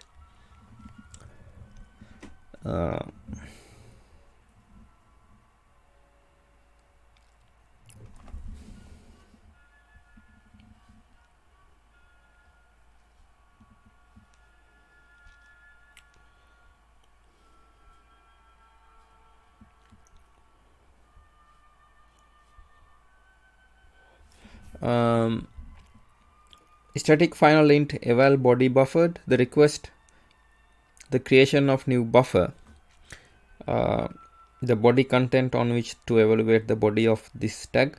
Return from the do start tag when it implements body tag. This is an illegal return value for do start tag when the class does not implement body tag.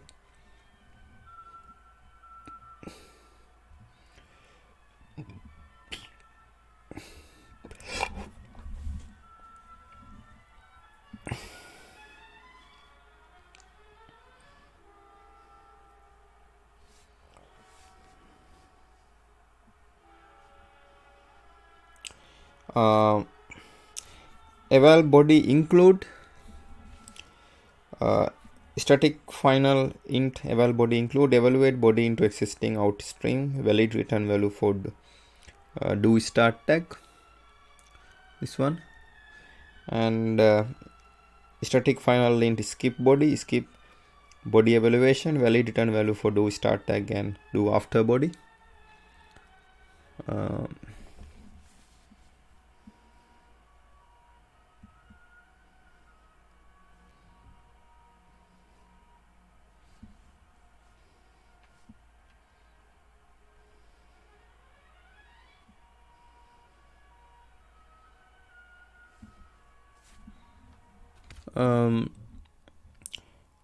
Void set body content, set the body content property. This method is invoked by the JSP page implementation object at once per action invocation. This method will be invoked before do init body. This method will not be invoked for empty tags or for non-empty tags whose do start tag method return skip body or eval body include. Void do init body. Prepare for evaluation of the body. This method is invoked by JSP page implementing objects after set body content and before the first time the bodies should be evaluated. This method will not be invoked for empty tags or for non-empty tags whose do start tags method returns skip body or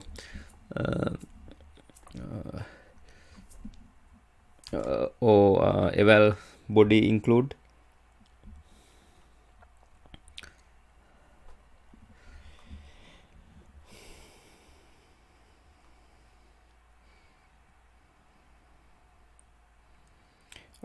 Int do after body. The process body's evaluation. This method invoked by the JSP page implementation object after every evaluation of the body into the body evaluation object. This method is not invoked if there is no body evaluation. Static final int eval body again. Request the re-evaluation of some body returned from do after body. For compatibility with JSP 1.1, the value is carefully selected to be the same as the now deprecated body tag dot eval body tag.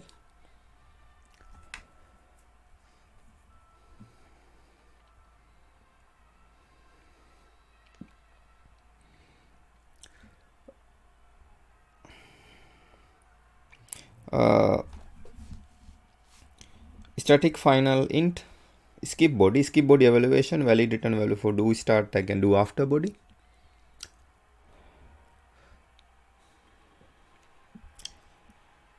Static final int eval page, continuing evaluating the page, valid return value for do end tag. And here the skip page. Static final int skip page, skip the rest of the page, valid return value for do end tag. Static final int skip body evaluation, valid return value for do start tag and do after body.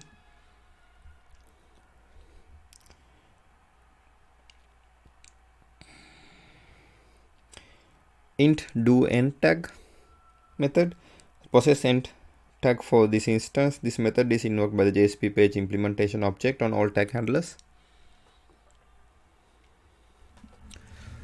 Here start, it's connected to initialize context and attributes, and it is connected to do start tag method, and do start tag method is connected to set body content via eval body buffered, and set body content is connected to int body method, and it is connected to eval body.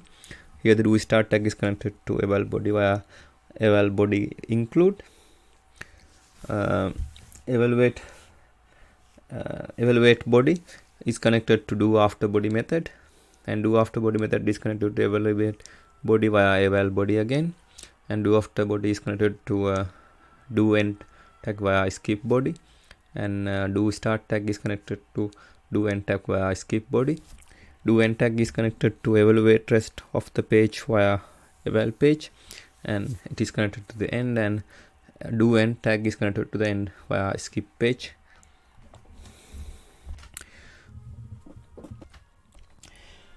Now we're considering here try catch final interface. During the tag life cycle, there are several opportunities where can do catch or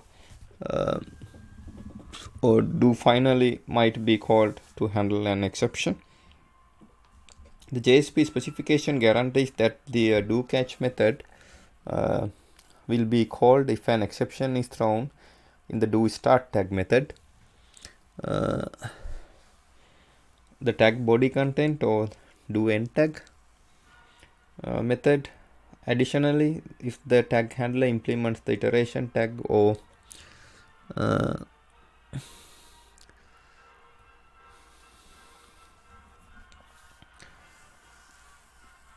body tag interface, the do catch method will be executed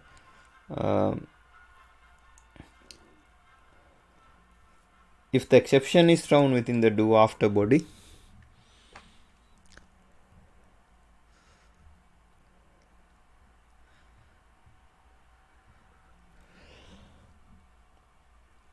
And do init body methods respectively. Something to notice is that the do catch method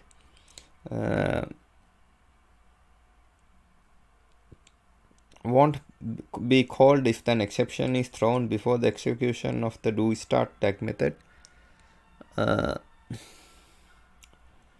Perhaps when the context or attributes are being set, therefore it is best not to put any logic into attribute setter methods that may cause an exception to be thrown.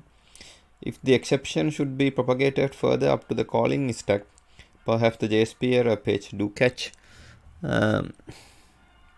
method can handle the exception as required and then subsequently rethrow the same or new exception. This is useful because there's no way to tell that tag handler class to catch only specific subclasses of exception in the same way you would when writing try catch blocks in your code.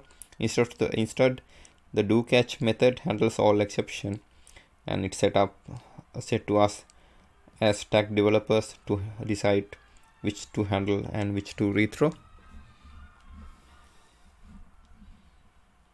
Do finally method, when you write try catch finally blocks in regular Java code, the finally blocks always get called regardless of whether an exception is thrown. Similarly, do finally method on tag handler will always get called. Although tag handlers are generally small components, there is still much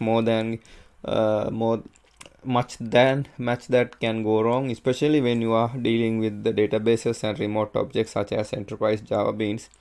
Implementing try catch finally interface is the way to build tags that are better equipped to deal with such problems. It will make your tag libraries more robust and resilient to failure. With this in mind, let's now take a look at how you can deploy this resilient tag and make them available for use in the easiest possible way. You can refer the documentation for more information. Here the int do start tag, the process start tag for this instance. This method is invoked by the JSP page implementation object. Int do end tag possess the end tag for this instance. This method is invoked by the JSP page implementation object on all tag handlers.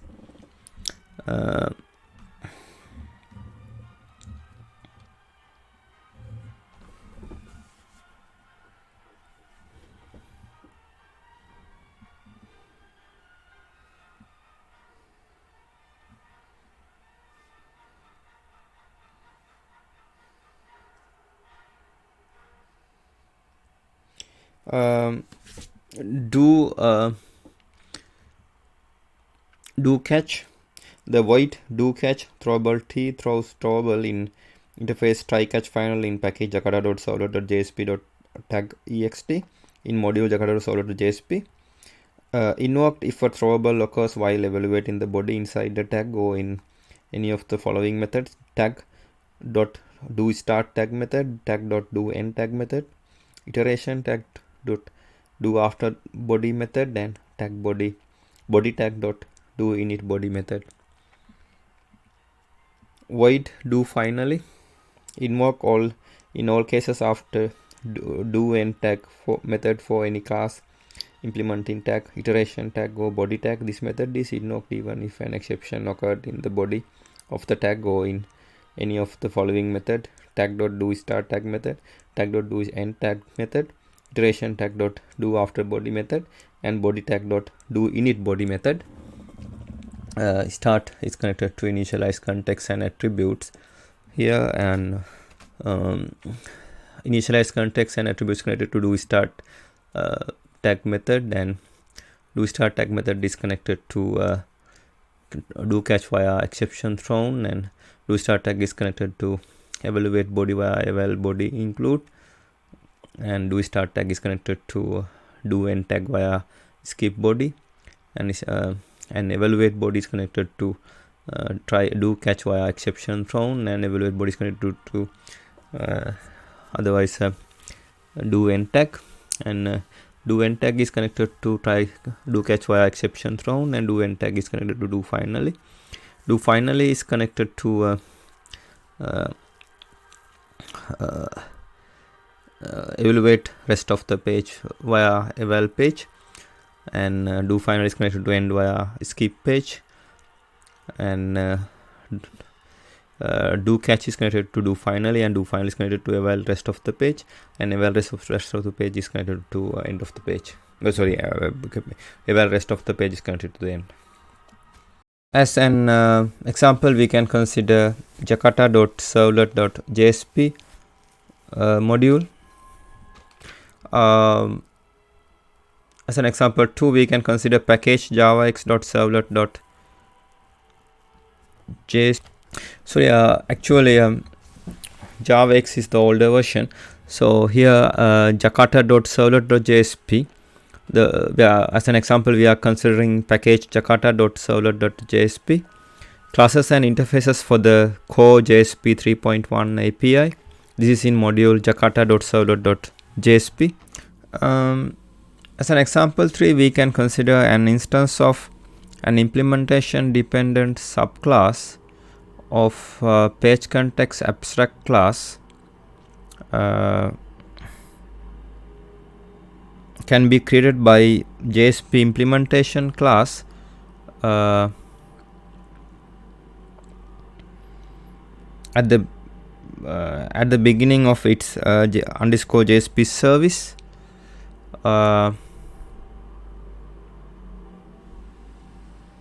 Method via the implementation's default JSP factory.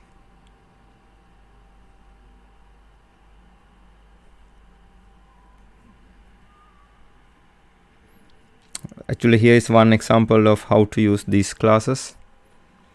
Here you can see page context, the class page context. Page context extends JSP context to provide useful context information for when JSP technology is used in the servlet environment.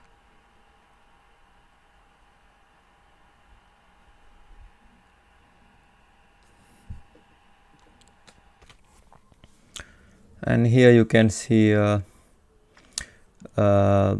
initialized implicit variables for here you can see error pass URL is here, and this request response for the page context, and error pass URL here is needs session here. JSP writer.default underscore buffer. This is auto flush is true here, and here you can see initialize implicit variables for scripting environment, and the body of the translated JSP is here.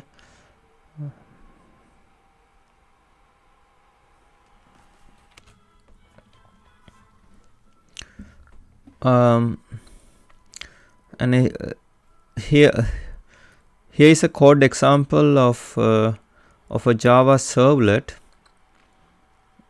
which is supposed to handle logging request. It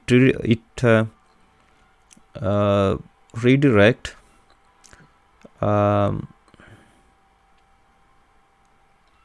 the user to the home page if logging successful.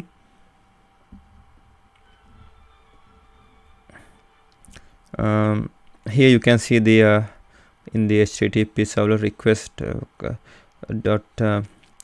get request dispatcher string path returns a request dispatcher object that acts as a wrapper for the resource located at the given path The dispatcher object can be used to forward the request to the resource, or include a resource in the response. The resource can be dynamically resource can be dynamic or static. Note that this kind of forward from servlet to JSP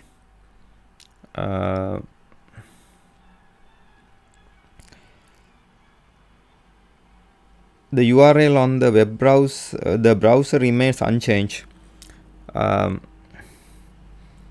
is the URL of the servlet, even if you specify the JSP page.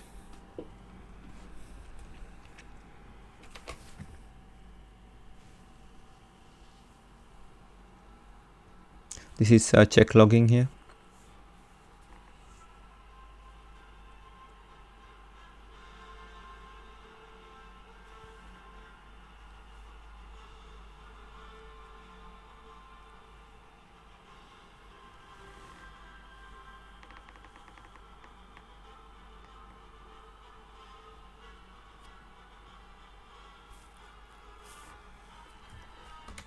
So here, as an example 5, instead of writing Java code that outputs HTML, JSP lets you to write HTML, but HTML that contains Java code. Here's a JSP file that outputs the same dynamic. I put dynamic contents here. Save this file to a file name date.jsp in your web app directory next to your index.html, for example.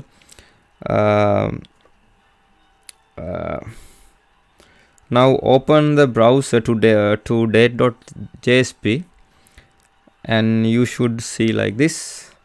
And when you visit the date.jsp file, here, for example, JTserver automatically compiles it into a servlet class, which then works just like any other servlet. Note that this requires a Java server, so you can't upload .jsp file to any file host.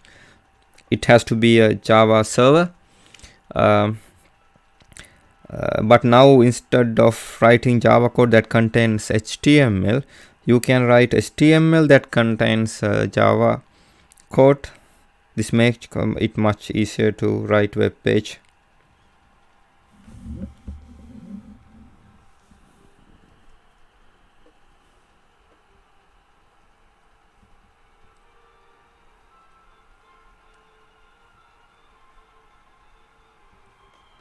We are considering JSP as an example 6. We can consider this very simple JSP page. Here the main topic is packaging JSP pages. Here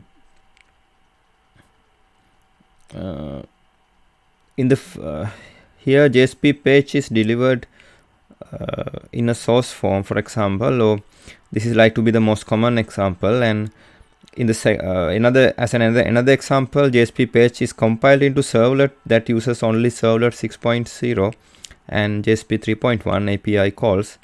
The servlet is then packaged into a var with a deployment descriptor such that it looks as the original JSP page to any client.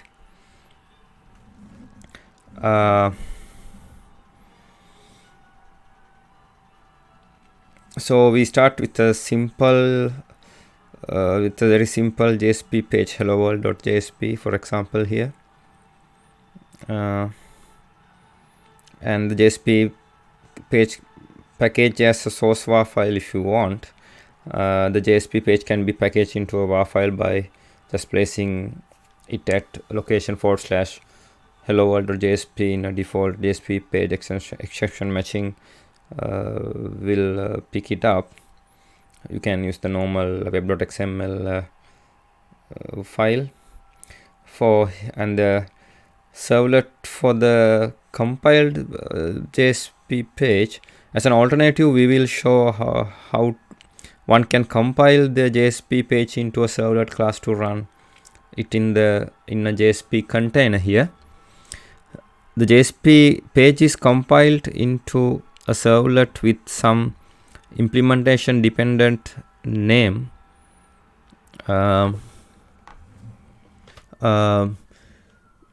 com.acme.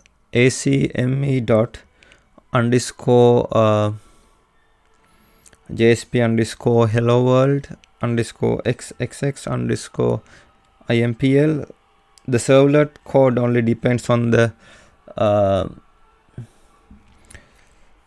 JSP 3.1 and servlet 6.0 APIs, and this is as follows.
Here the web application descriptor is here. The servlet is made look as a JSP page with following web.xml.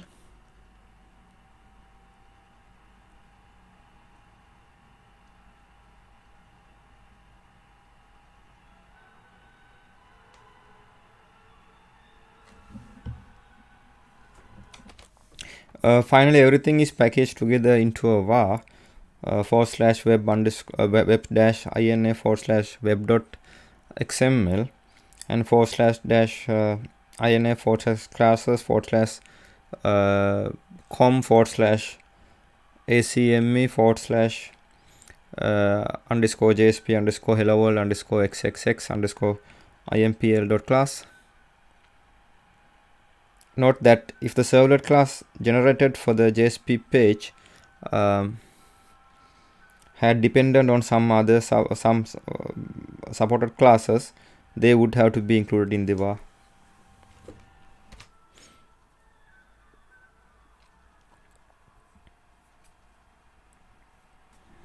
As an example, like we are considering interface JSP page in package jakarta.servlet.jsp in module jakarta.servlet.jsp. The JSP page interface describes the generic interaction that the JSP page implementation class must satisfy. Pages that use the HTTP protocol are described by the HTTP JSP page interface.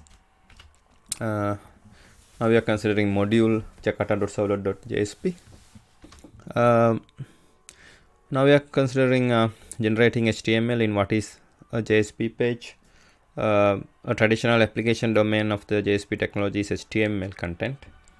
The JSP page is a contextual document that describes how to create a response object from a request object for a given protocol. The processing of the JSP page may involve creating and or using the other objects. The JSP page defines JSP page implementation class that implements the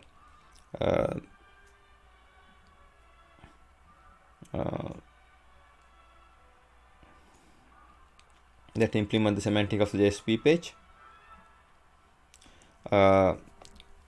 With regard in generating HTML, a traditional application domain of the JSP technology is HTML content.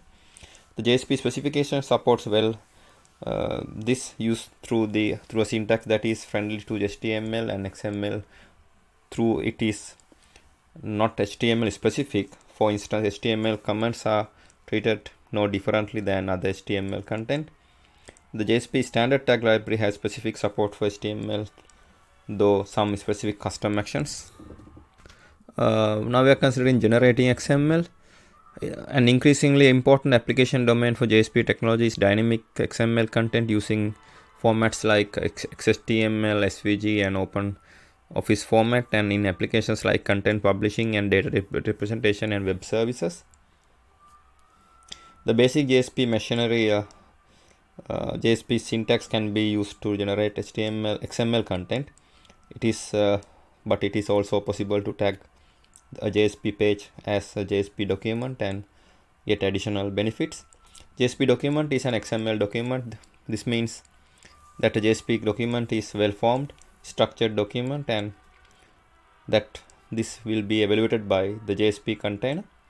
Additionally, the structure will be available to the JSP validation machinery, the tag library validators. A JSP document is a namespace aware XML document with namespace reflecting the structure of both content and custom actions, and with some additional care, the JSP page can reflect quite accurately the structure of the resulting content.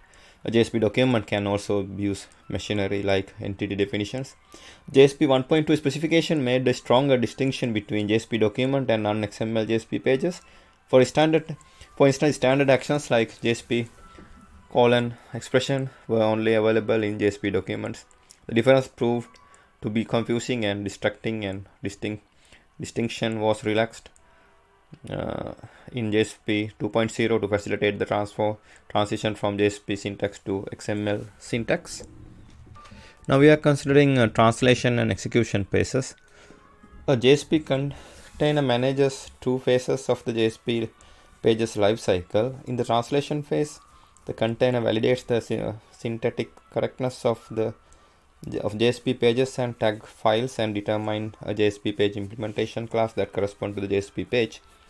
The execution phase, container manages one or more instances of this class and in response to the request and other event.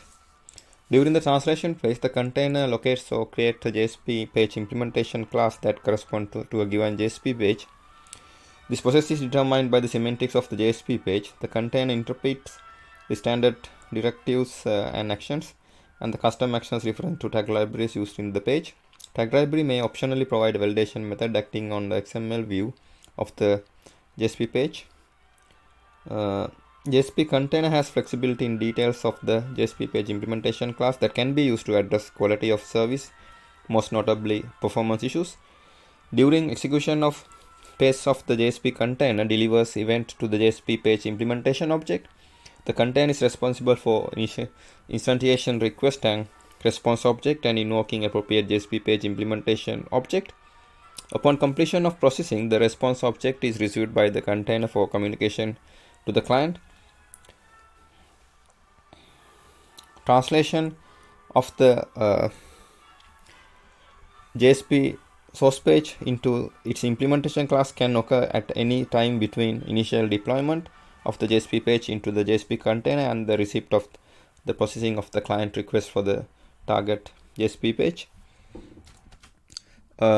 Now we are considering validating ASP pages. All JSP pages, regardless of whether they are written in the traditional JSP syntax or XML syntax of JSP document, have an equivalent XML document, the XML view of a JSP page that is presented to tag library validators in the translation phase for validation. The structure of the custom actions in a JSP page is always exposed in the XML view. This means that the tag library validator can check that, for instance, some custom actions are only used within the others. The structure of the content used in a JSP page is exposed in greater or lesser details depending on whether the XML syntax or traditional JSP syntax is used. When using XML syntax, a tag library validator can use this extra structure to, for example, to check that some actions are only used with some content or within some content, and using knowledge of the semantics of the custom actions, make assertions on the generated dynamic content. Now we are considering events in JSP pages. As of JSP 1.2, only int and destroy events can be described in the JSP page.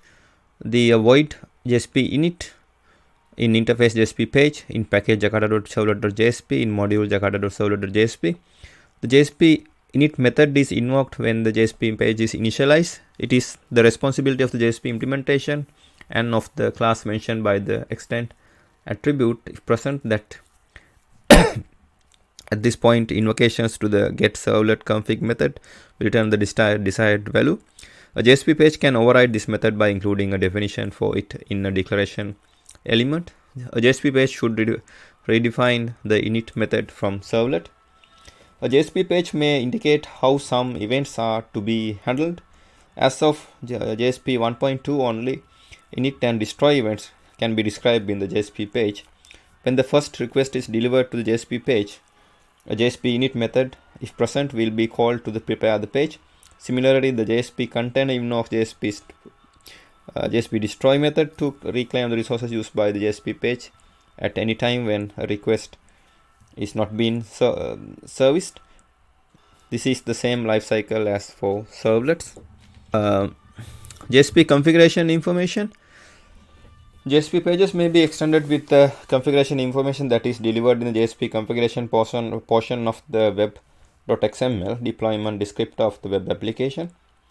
The JSP configuration information includes interpretation of the tag libraries used in the JSP files and different property information for the groups of JSP files.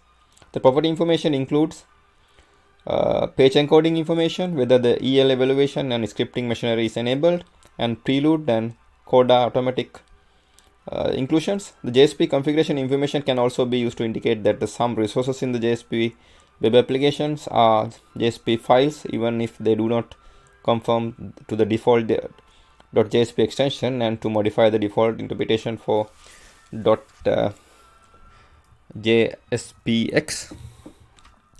Now we are considering naming convention for JSP files.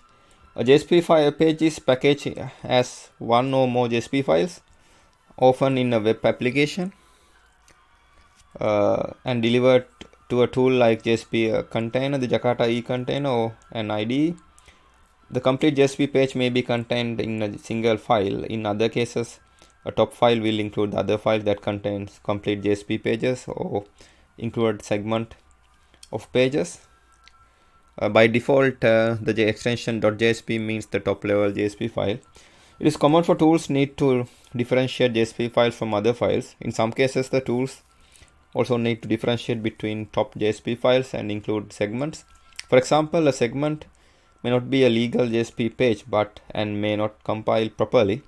Determining the type of the file is also very useful from the documentation and maintenance point of view, as people familiar with the .c and .h convention in C language know.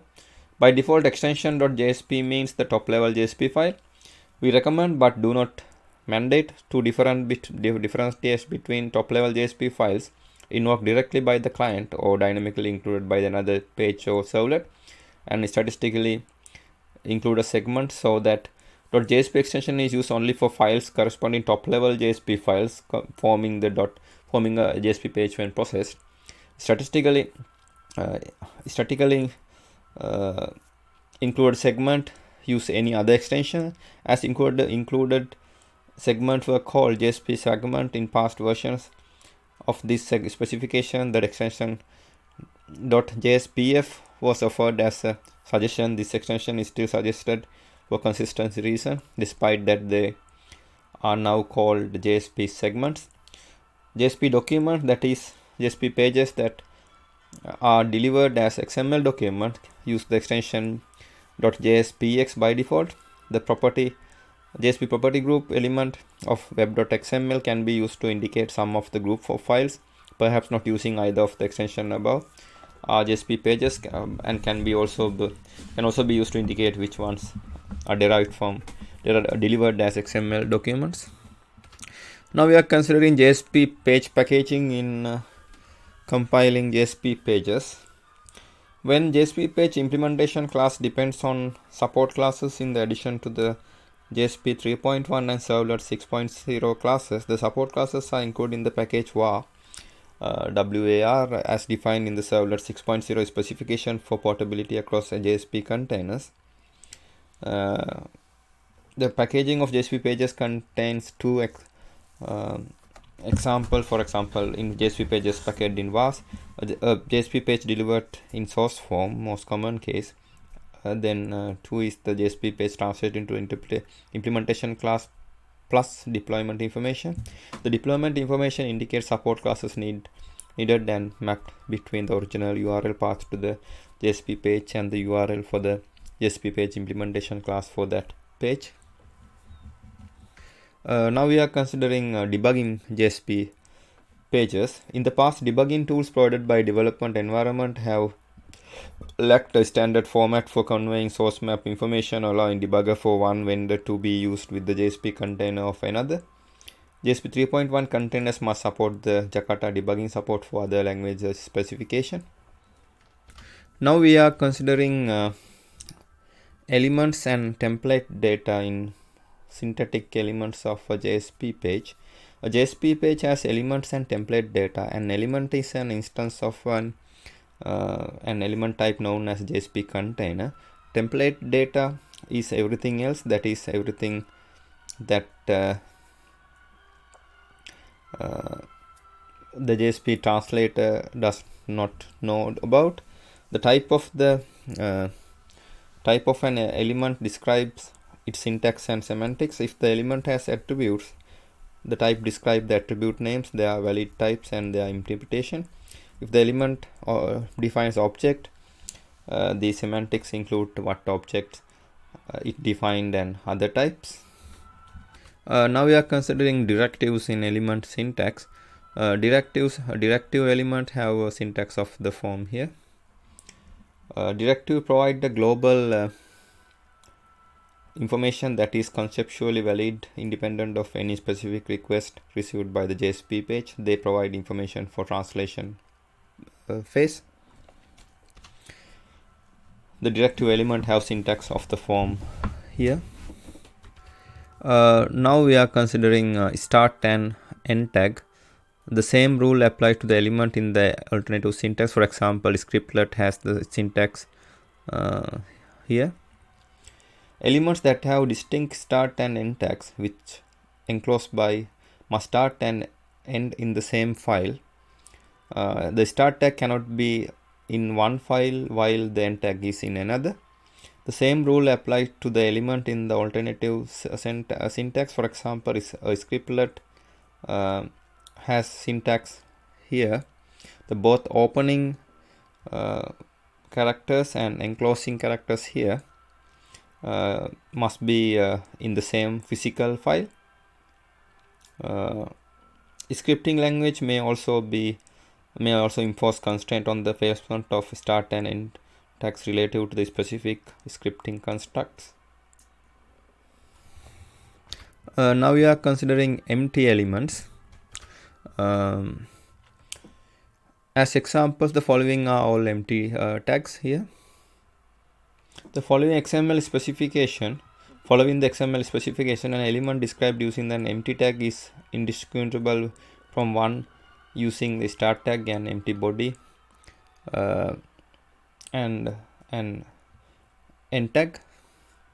As examples, the following all are empty tags, while following all are non-empty tags.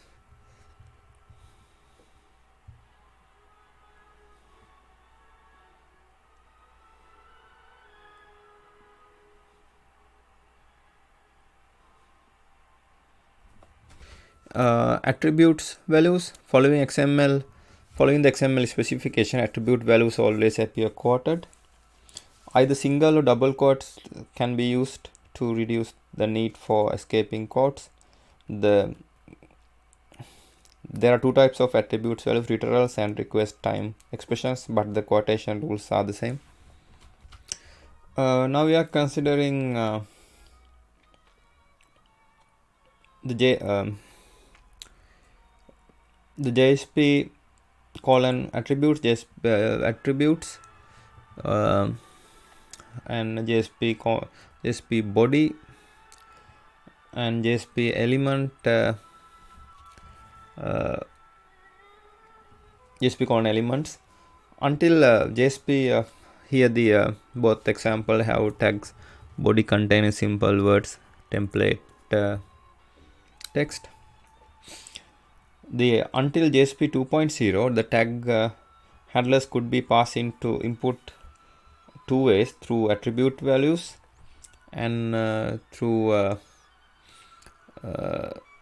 element and through element body. Attribute values were always evaluated once if they were specified as an expression.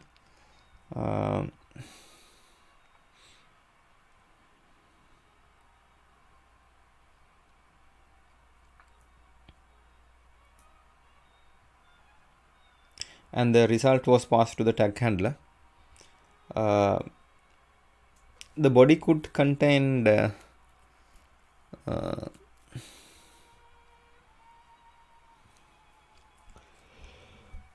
scripting elements and action elements and be evaluated to 0 or more times in the demanding tag handler. As of JSP 2.0, the page authors can provide input in new ways using JSP attribute standard action element. Based on the configuration of the action being invoked, that the body of the element either specify value that is evaluated once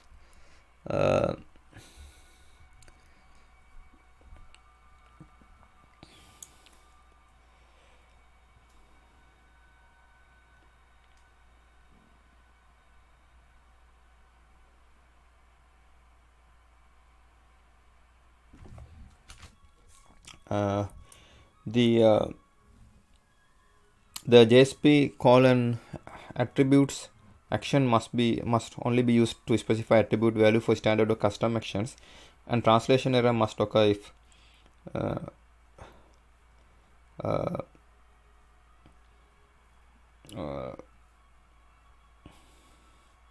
if it is used in any other context, for example, to specify the value of the template that look like an XML element.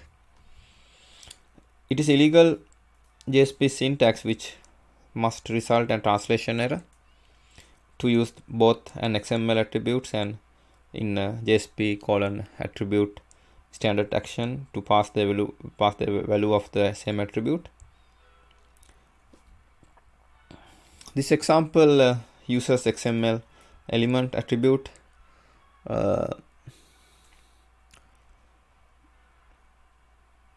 to define the value of the param1 attribute, and uses an attribute standard action to define the value of the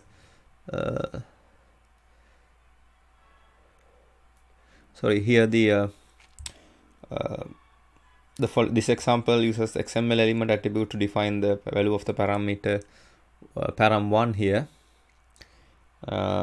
attribute, and uses the attribute standard action to define the value of the param2 attribute. In this example, the value of the param2 comes from the result of custom action invocation. If a page author wishes to pass both an attribute standard action and a tag body, the JSP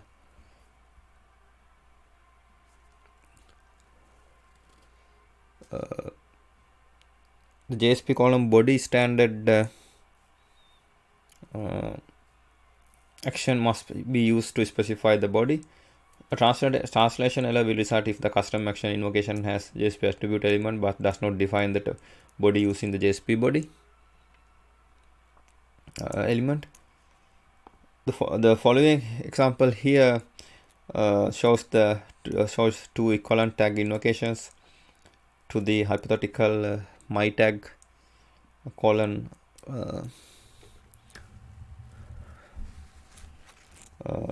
format body custom action.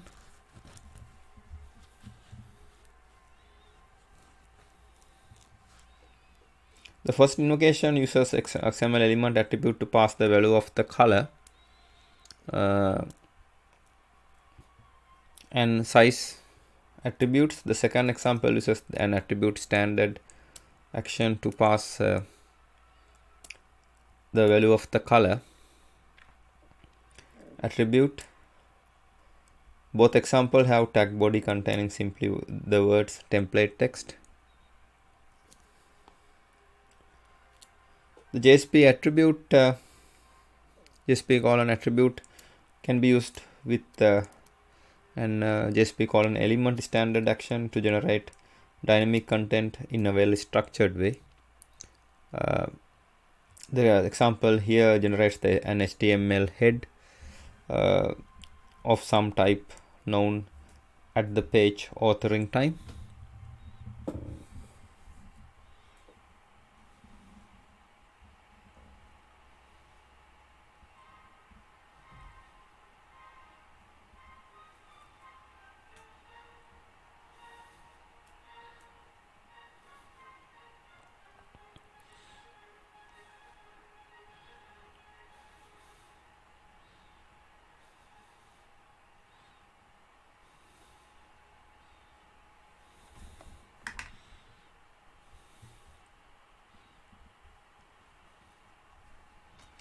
Now we are considering valid names for actions and attributes. The names for actions must follow the XML convention, that is must be in MN token as indicated in XML 1.0 specification. The names for attribute must follow the conventions described in the Java Beans specification. Attribute names start with JSP underscore JSP, Java and Jakarta are reserved in this specification. Now we are considering white space. The example one input is here.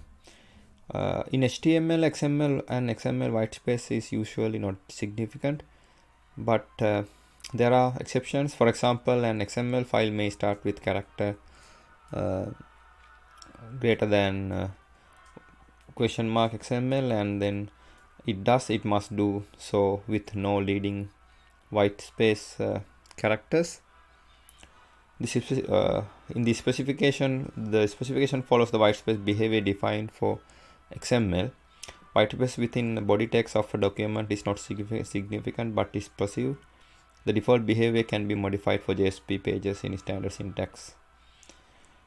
Next, here the two examples of JSP code with the associated output. Note that directives generate no data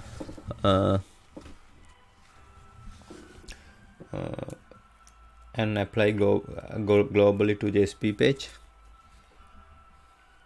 Here the example one input, and the result is here.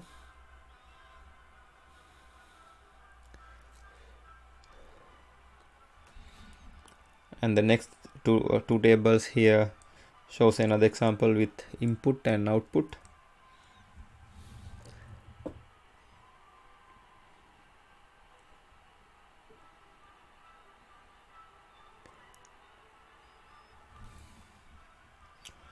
It is possible to have extraneous whitespace removed from the template text through element trim-directive-whitespaces of JSP property groups, or the page and tag file directive attributes trim directive whitespaces.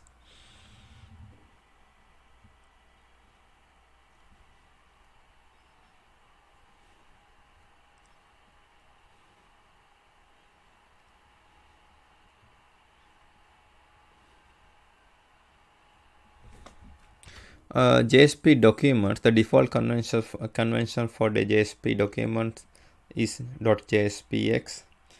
A JSP page is usually passed directly to a JSP container. A JSP document is a page that is also an XML document. When a JSP document is encountered by the JSP container, it is interpreted as an XML document first, and after that as a JSP page. Among consequences of this document must be well formed, validation if indicated, entity resolution will apply if indicated, greater than $sign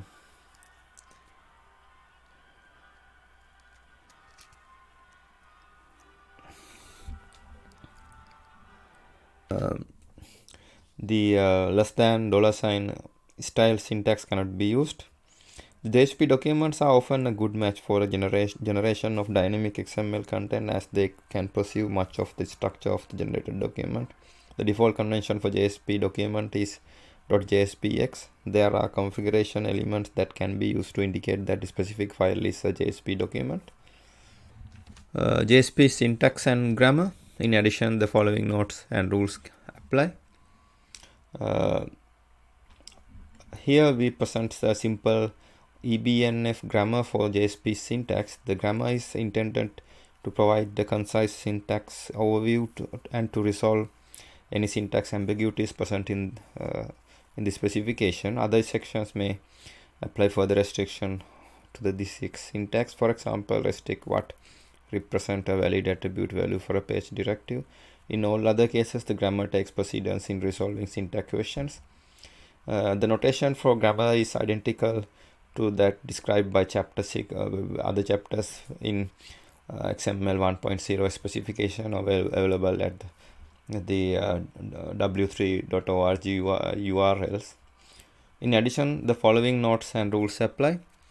The root production for a JSP page is JSP page.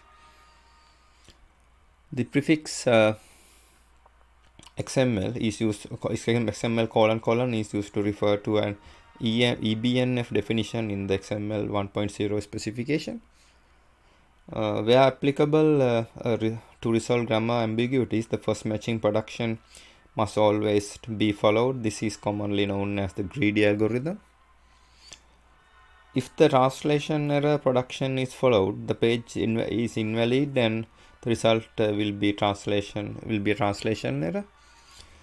The many productions make use of XML style attributes. These attributes can appear in any order separated from each other white space, but no attributes can be repeated more than once.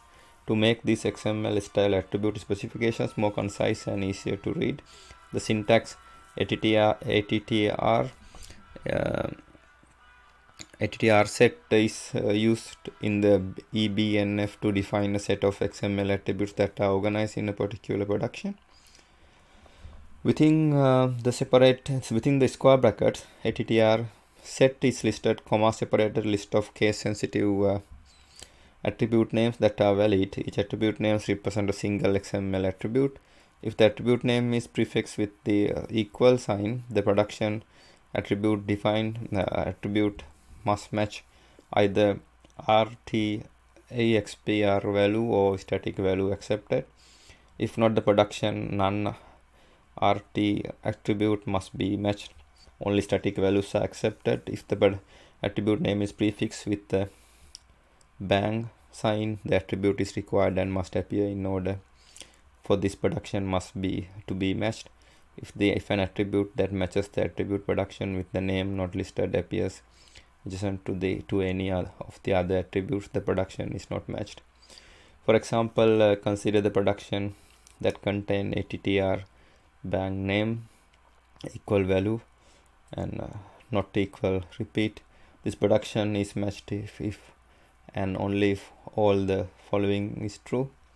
The name attributes appeared exactly once and matches the non-RT attribute production. The value attribute appears at most once. If it appears, the attribute production must be matched.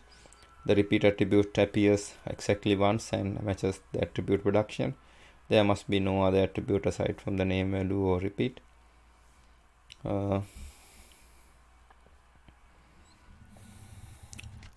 Now we are considering packaging of JSP pages. A very simple JSP page. We are considering a very simple JSP page in packaging JSP pages. We start with a very simple JSP page, hello world.jsp.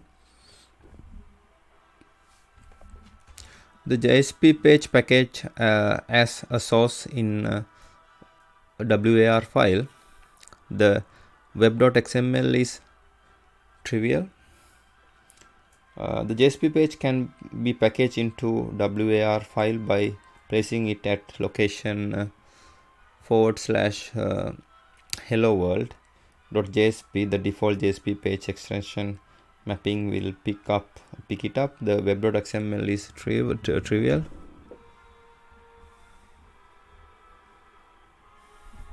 Now we are considering the servlet for the compiled JSP page. The servlet code only depends on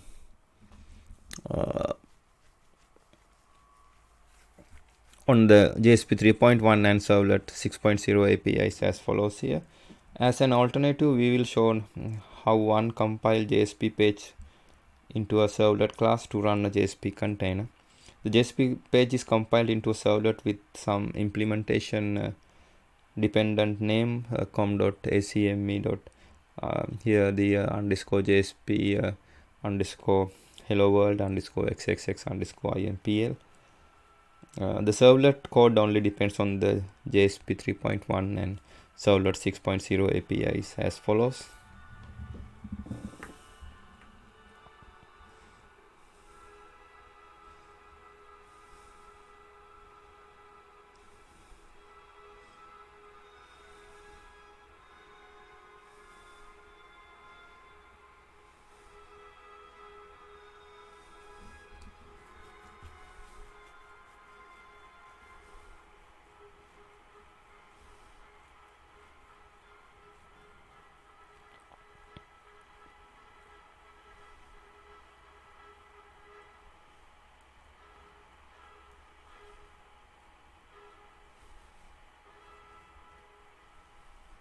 Page context create initial JSP write out.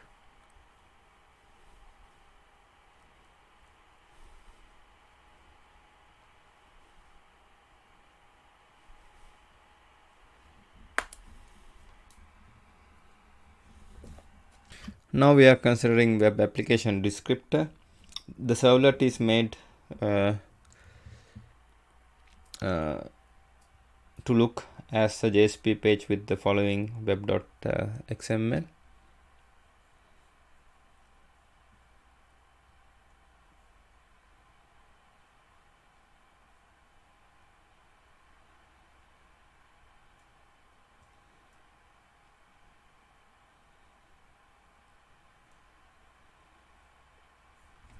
The WAR file for compiled JSP page, finally everything is packaged together into a WAR file. WAR here note that if the servlet class generated for JSP page had dependent on some other support class, they would have to be included in WAR. Now we are considering JSP page or tag file in JSP page directive in JSP page or tag file in XML view of a JSP document in XML view. The page directive the page directive of the form like here. The JSP the page directive of the form is like here, is translated into an element of the form here. The value of page encoding attributes is set to UTF-8. The value of the content type attribute is set to the value of that container will pass to the servlet response dot set content type. The page directive and the both attributes are added if they don't exist already.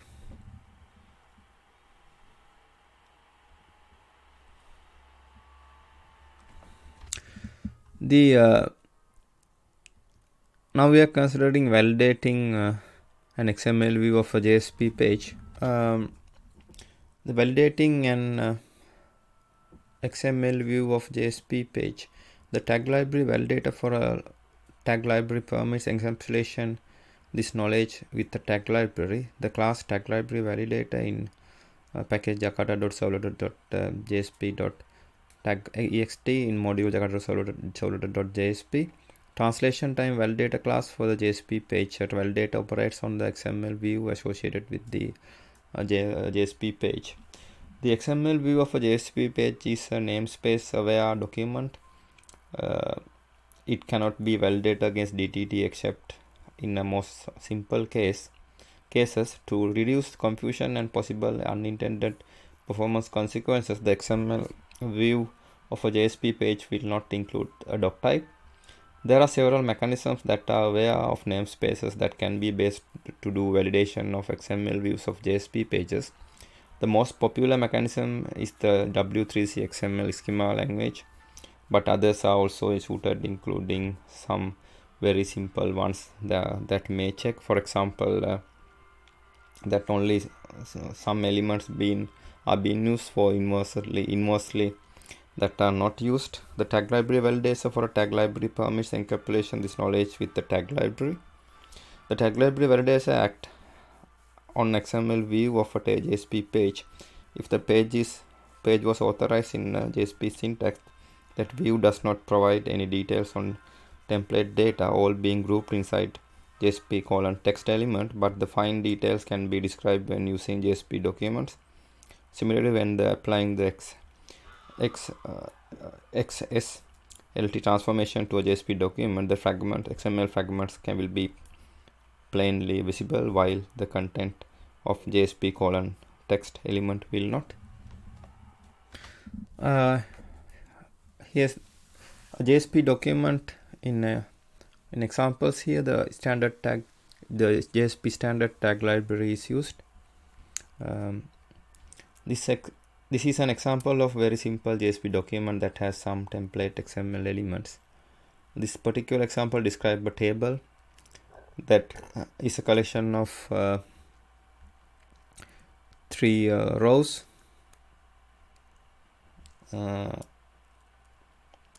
with numeric values 1, 2, 3. The JSP standard tag library is being used here.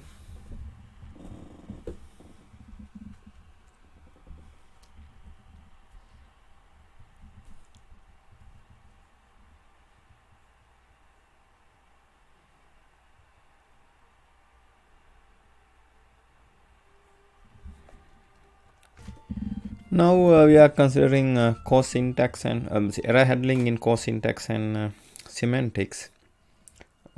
Using JSPs as error pages, a JSP is considered an error page if it sees the page directive is error page attributes to true. If the page has is error page set to true, the exception implicit scripting language variable of the page is initialized.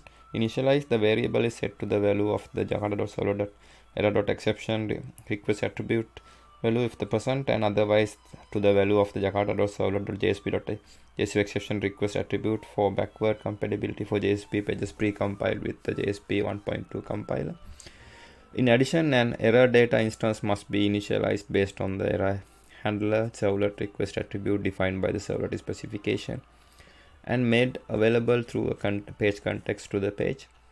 This has the effect of providing easy access to the error information via the expression language. For example, an error page can access the status code using $page context.error-data.status code. By default, a JSP errors page sets the status code of the response to the value of the $page context.error-data.status code, which is equal to the 500 by default, but may set it to a different value, including 200 as it sees fit. A JSP container must detect if a JSP error page is set, referencing and throw a translation error. Now we are considering JSP commands.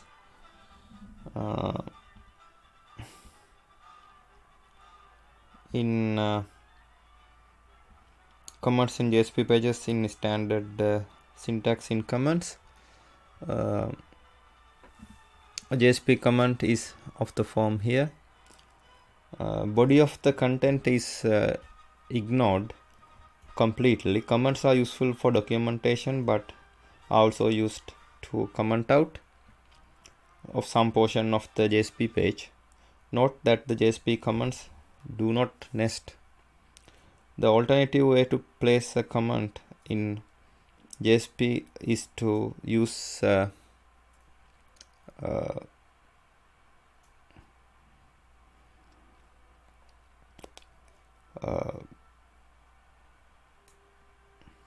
the comment mechanism of the scripting language. For example, here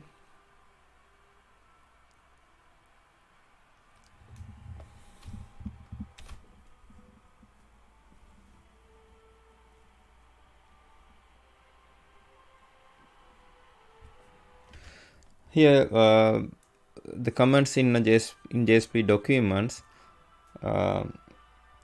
Comments in JSP documents use the XML syntax as follows here.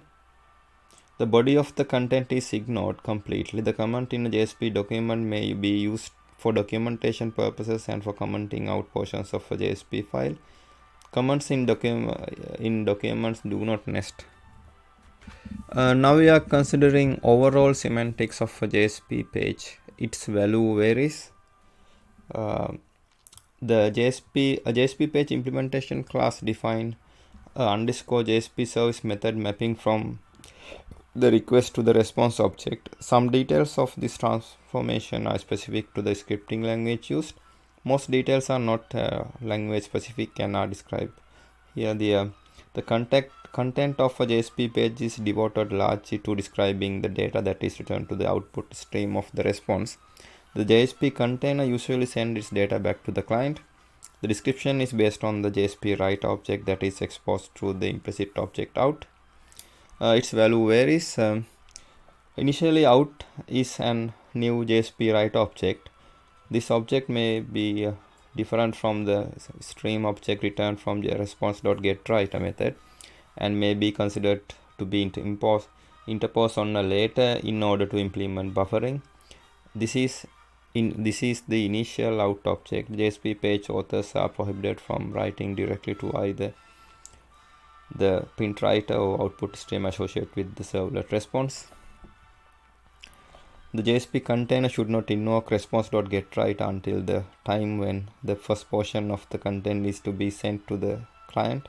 This enabled a number of users of JSP, including using JSP as a language to glue actions to deliver binary content or reliably forwarding a servlet or change dynamically the content type of the response before generating content. Within the body of some actions, out may be temporarily reassigned to a different nested instance of JSP write object. Whether this is the case depends on the details of the action semantics. Typically, the content of these temporary streams is appended to the stream previously referred to by out, and out is subsequently reassigned to refer the previous nesting stream. Such nested streams are always buffered and require explicit flushing to a nesting stream or their content will be discarded.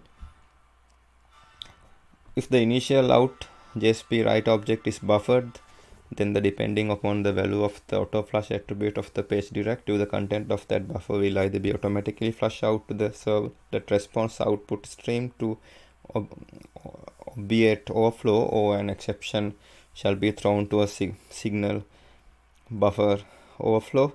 If the initial out JSP writer is unbuffered, then content returned to it will be passed directly through the servlet response output stream.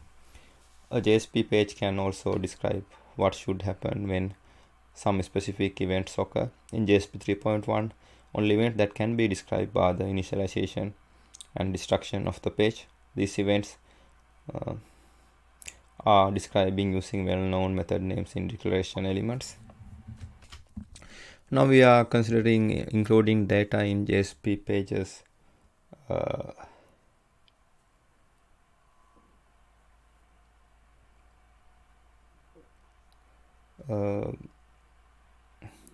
In directives.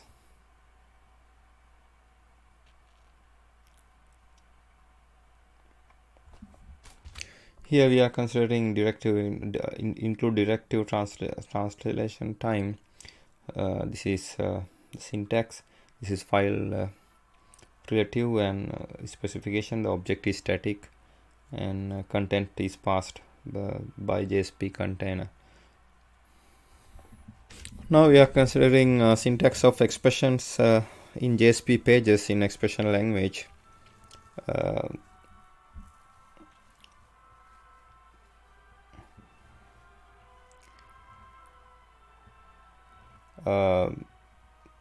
the dollar sign open curly brace close curly brace and versus dollar sign open curly brace close curly brace. There are two constructs to represent EL expressions, dollar sign open curly brace expression and closing curly brace, and dollar sign open curly brace expression closing hash open curly brace and expression and close curly brace. While the EL passes and evaluate this one and this one the same way, additional restrictions are placed on the usage of these delimiters in JSP pages. EL expressions that is evaluated immediately is represented in JSP with the syntax of dollar sign, while the EL expression those evaluation is deferred is represented with the syntax of hash followed here. Now we are considering a valid JSP page in overall structure in scripting. A JSP page is valid from Java platform if and only if the page implementation class is defined by structure of the programming language class.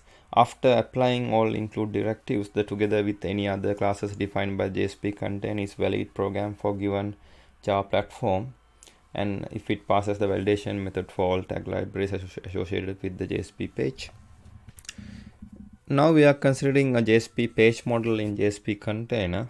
A JSP page is represented at its execution time by a JSP page implementation object and is executed by a JSP container. A JSP page implementation object is a servlet. The JSP container delivers requests from a client to a JSP page implementation object and responses from the JSP page implementation object to the client. The JSP page describes how to create response object from a request object for a given protocol, possibly creating or using some other objects in the process. JSP page may also indicate how some events are to be handled. In JSP 3.1 only init and destroy events are allowed events. JSP container must render a JSP page for HTTP methods get and post with identical responses. The response for a head request to the JSP page must be identical to the response for a get request minus the response body. The behavior of the JSP container is undefined for other methods. The JSP page implementation class. JSP page, the JSP container creates a JSP page implementation class for each JSP page. The name of the JSP page implementation class is implementation dependent. The JSP page implementation object belongs to the implementation dependent name package, and the page used may vary between one JSP to another, and minimal assumptions should be made. As of JSP 2.0, it is illegal to refer to any classes from the unnamed, also known as default package. This will result in translation error. This restriction also applied for all other cases where classes are referenced, such as when specifying a class name for a TLD tag in a TLD. The JSP container may create implementation class for a JSP page, or superclass may be provided by the JSP page author through the use of the extend attribute of the page directive. Extend mechanism is available for sophisticated users. It should be used with extreme care, as it restricts decisions of a JSP container can make. It may restrict efforts to improve performance. For example, a JSP page implementation class will implement Jakarta servlet, and requests are derived to this class as per rules for servlet 6.0 specification.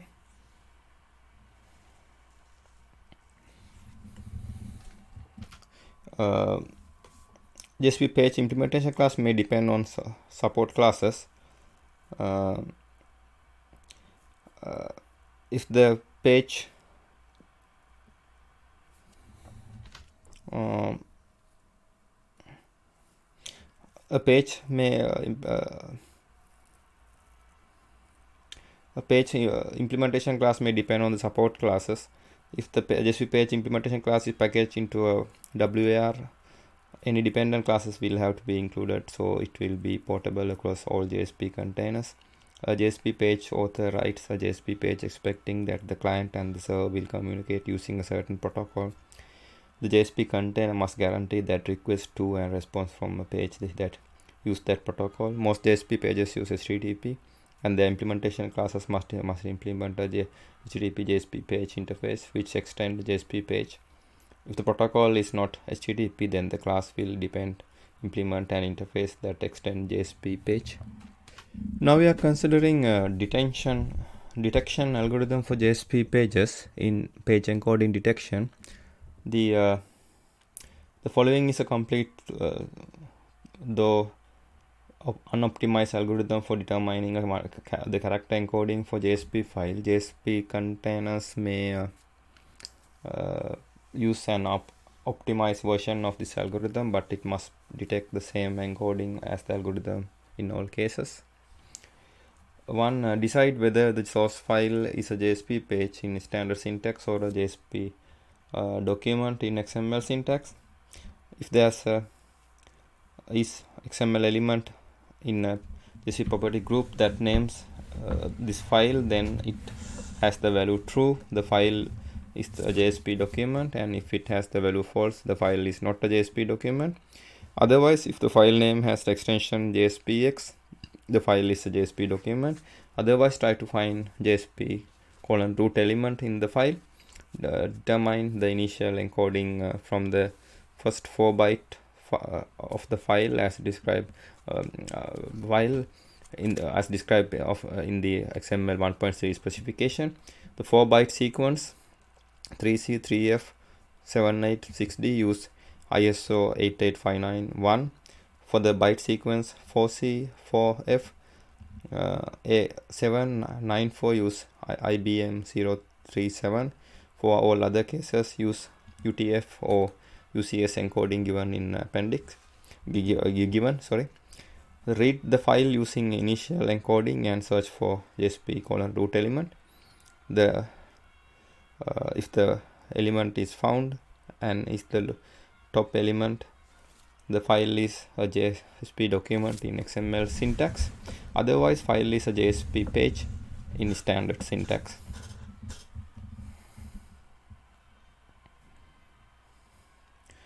To read the file. 3.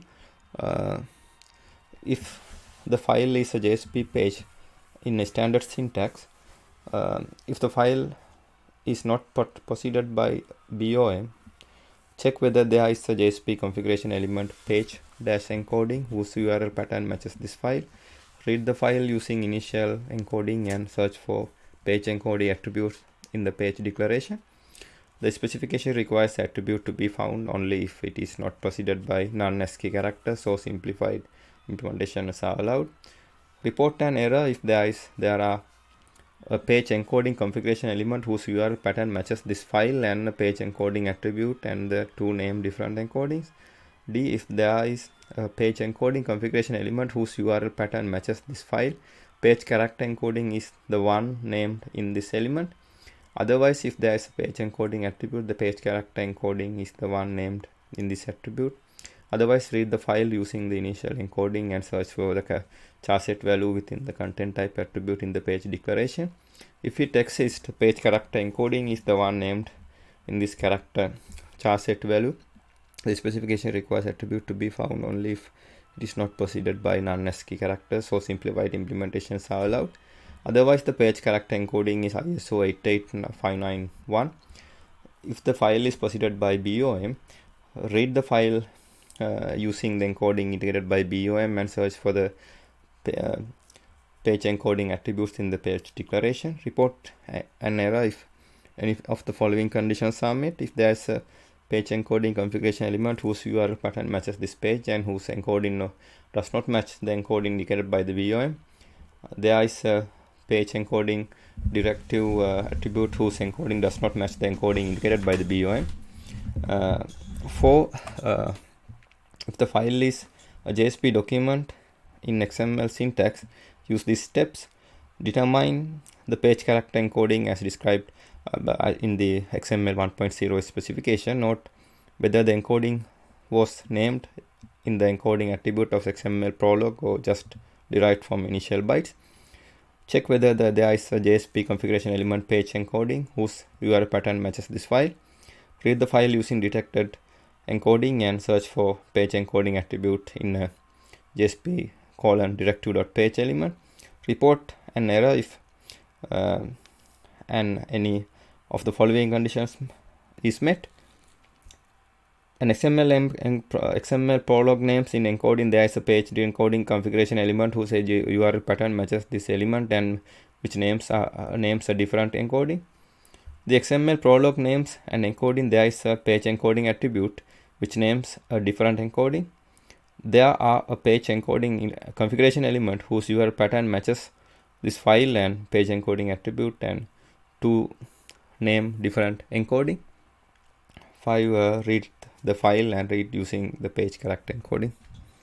Internationalization issues. XML view character encoding. The XML view character encoding is always UTF-8. XML view character encoding is the character encoding used for externalizing the XML view of a JSP page or tag file. The XML view character encoding is always UTF-8. Now we are considering XML view of a tag file in tag files. Similar to JSP pages, the tag file have an equivalent XML document. The XML view of a tag file that is exposed to the translation phase for validation. During the translation phase for a tag file, the XML view is created and passed to all tag library validators declared in all tag libraries declared in the tag file. The XML view of a tag file is identical to the XML view of a JSP, except that there is an additional XML element defined to handle tag file specific features. XML view of a tag file is obtained in the same way that the XML view of a JSP page is obtained. Now we are considering a JSP page and its corresponding XML view in XML views. Here is an example mapping between JSP and XML. For this, the JSP page, and this is the XML view of this page.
Example, we can consider JSP exception, class JSP exception, a generic exception known to the JSP engine.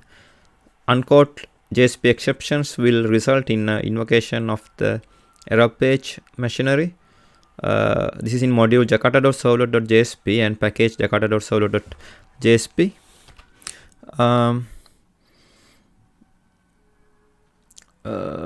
Here you can, as an error example, we can consider this one. The following directive requests no buffering and provide an error page. The page directive attribute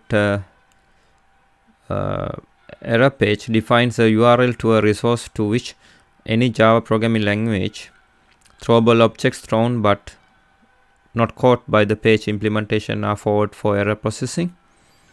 Any number of exceptions can arise when JSP page is executed. To specify that the web page container should forward the control to an error page if an exception occurred, include this directive here, and you can see the error page here.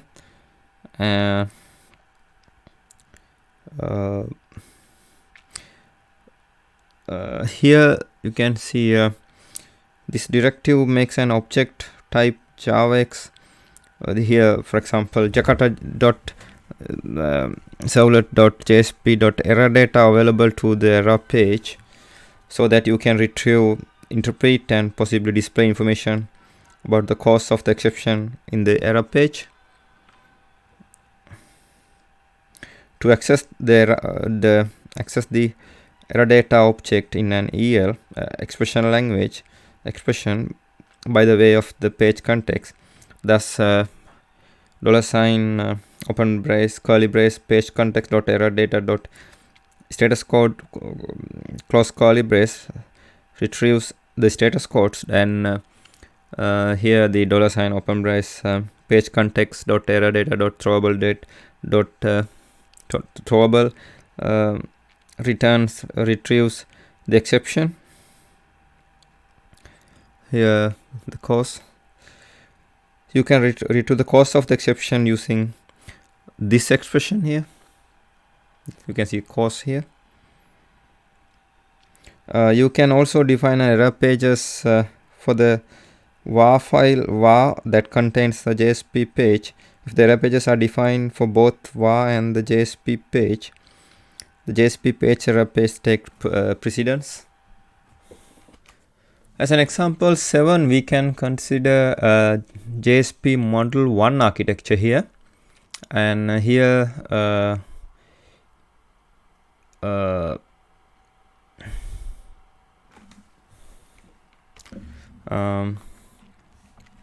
here you can see monolithic or compound JSP here.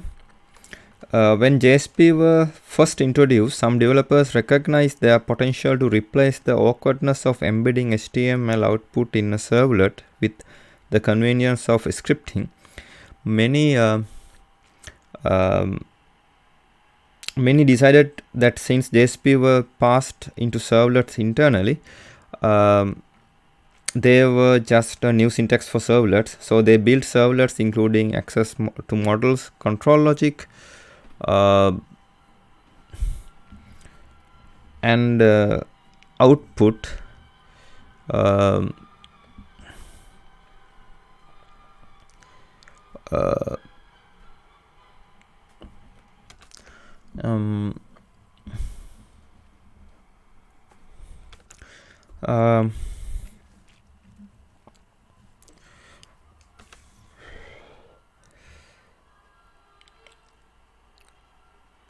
This example shows the worst case of JSP design here actually. Here the this example has some problems. It performs operations belonging to the model, view, and the controller.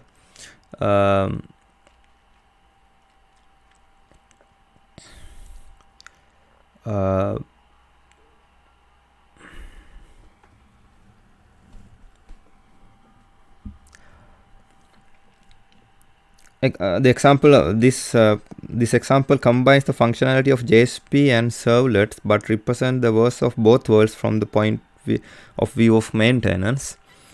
The HTML is confusing, often duplicated.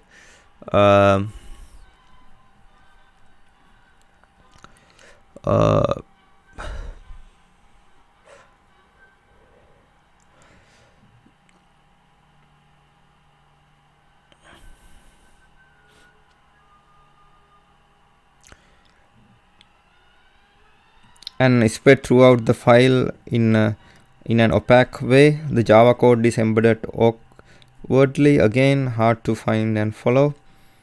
there are actually two common anti-patterns. The monolithic JSP anti-pattern occurs when JSP pages do more than their fair share of the work.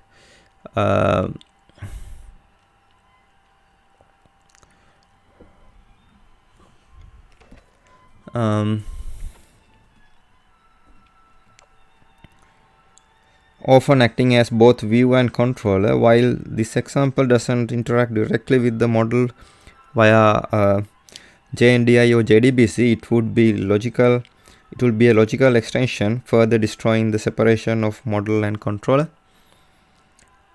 A closely related anti-pattern is the compound JSP anti-pattern, in which multiple JSP files are crammed into one using Java conditionals.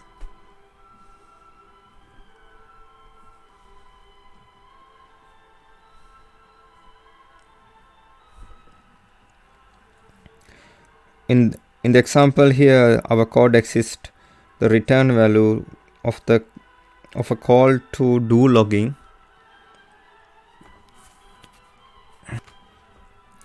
and displays different pages based on the result.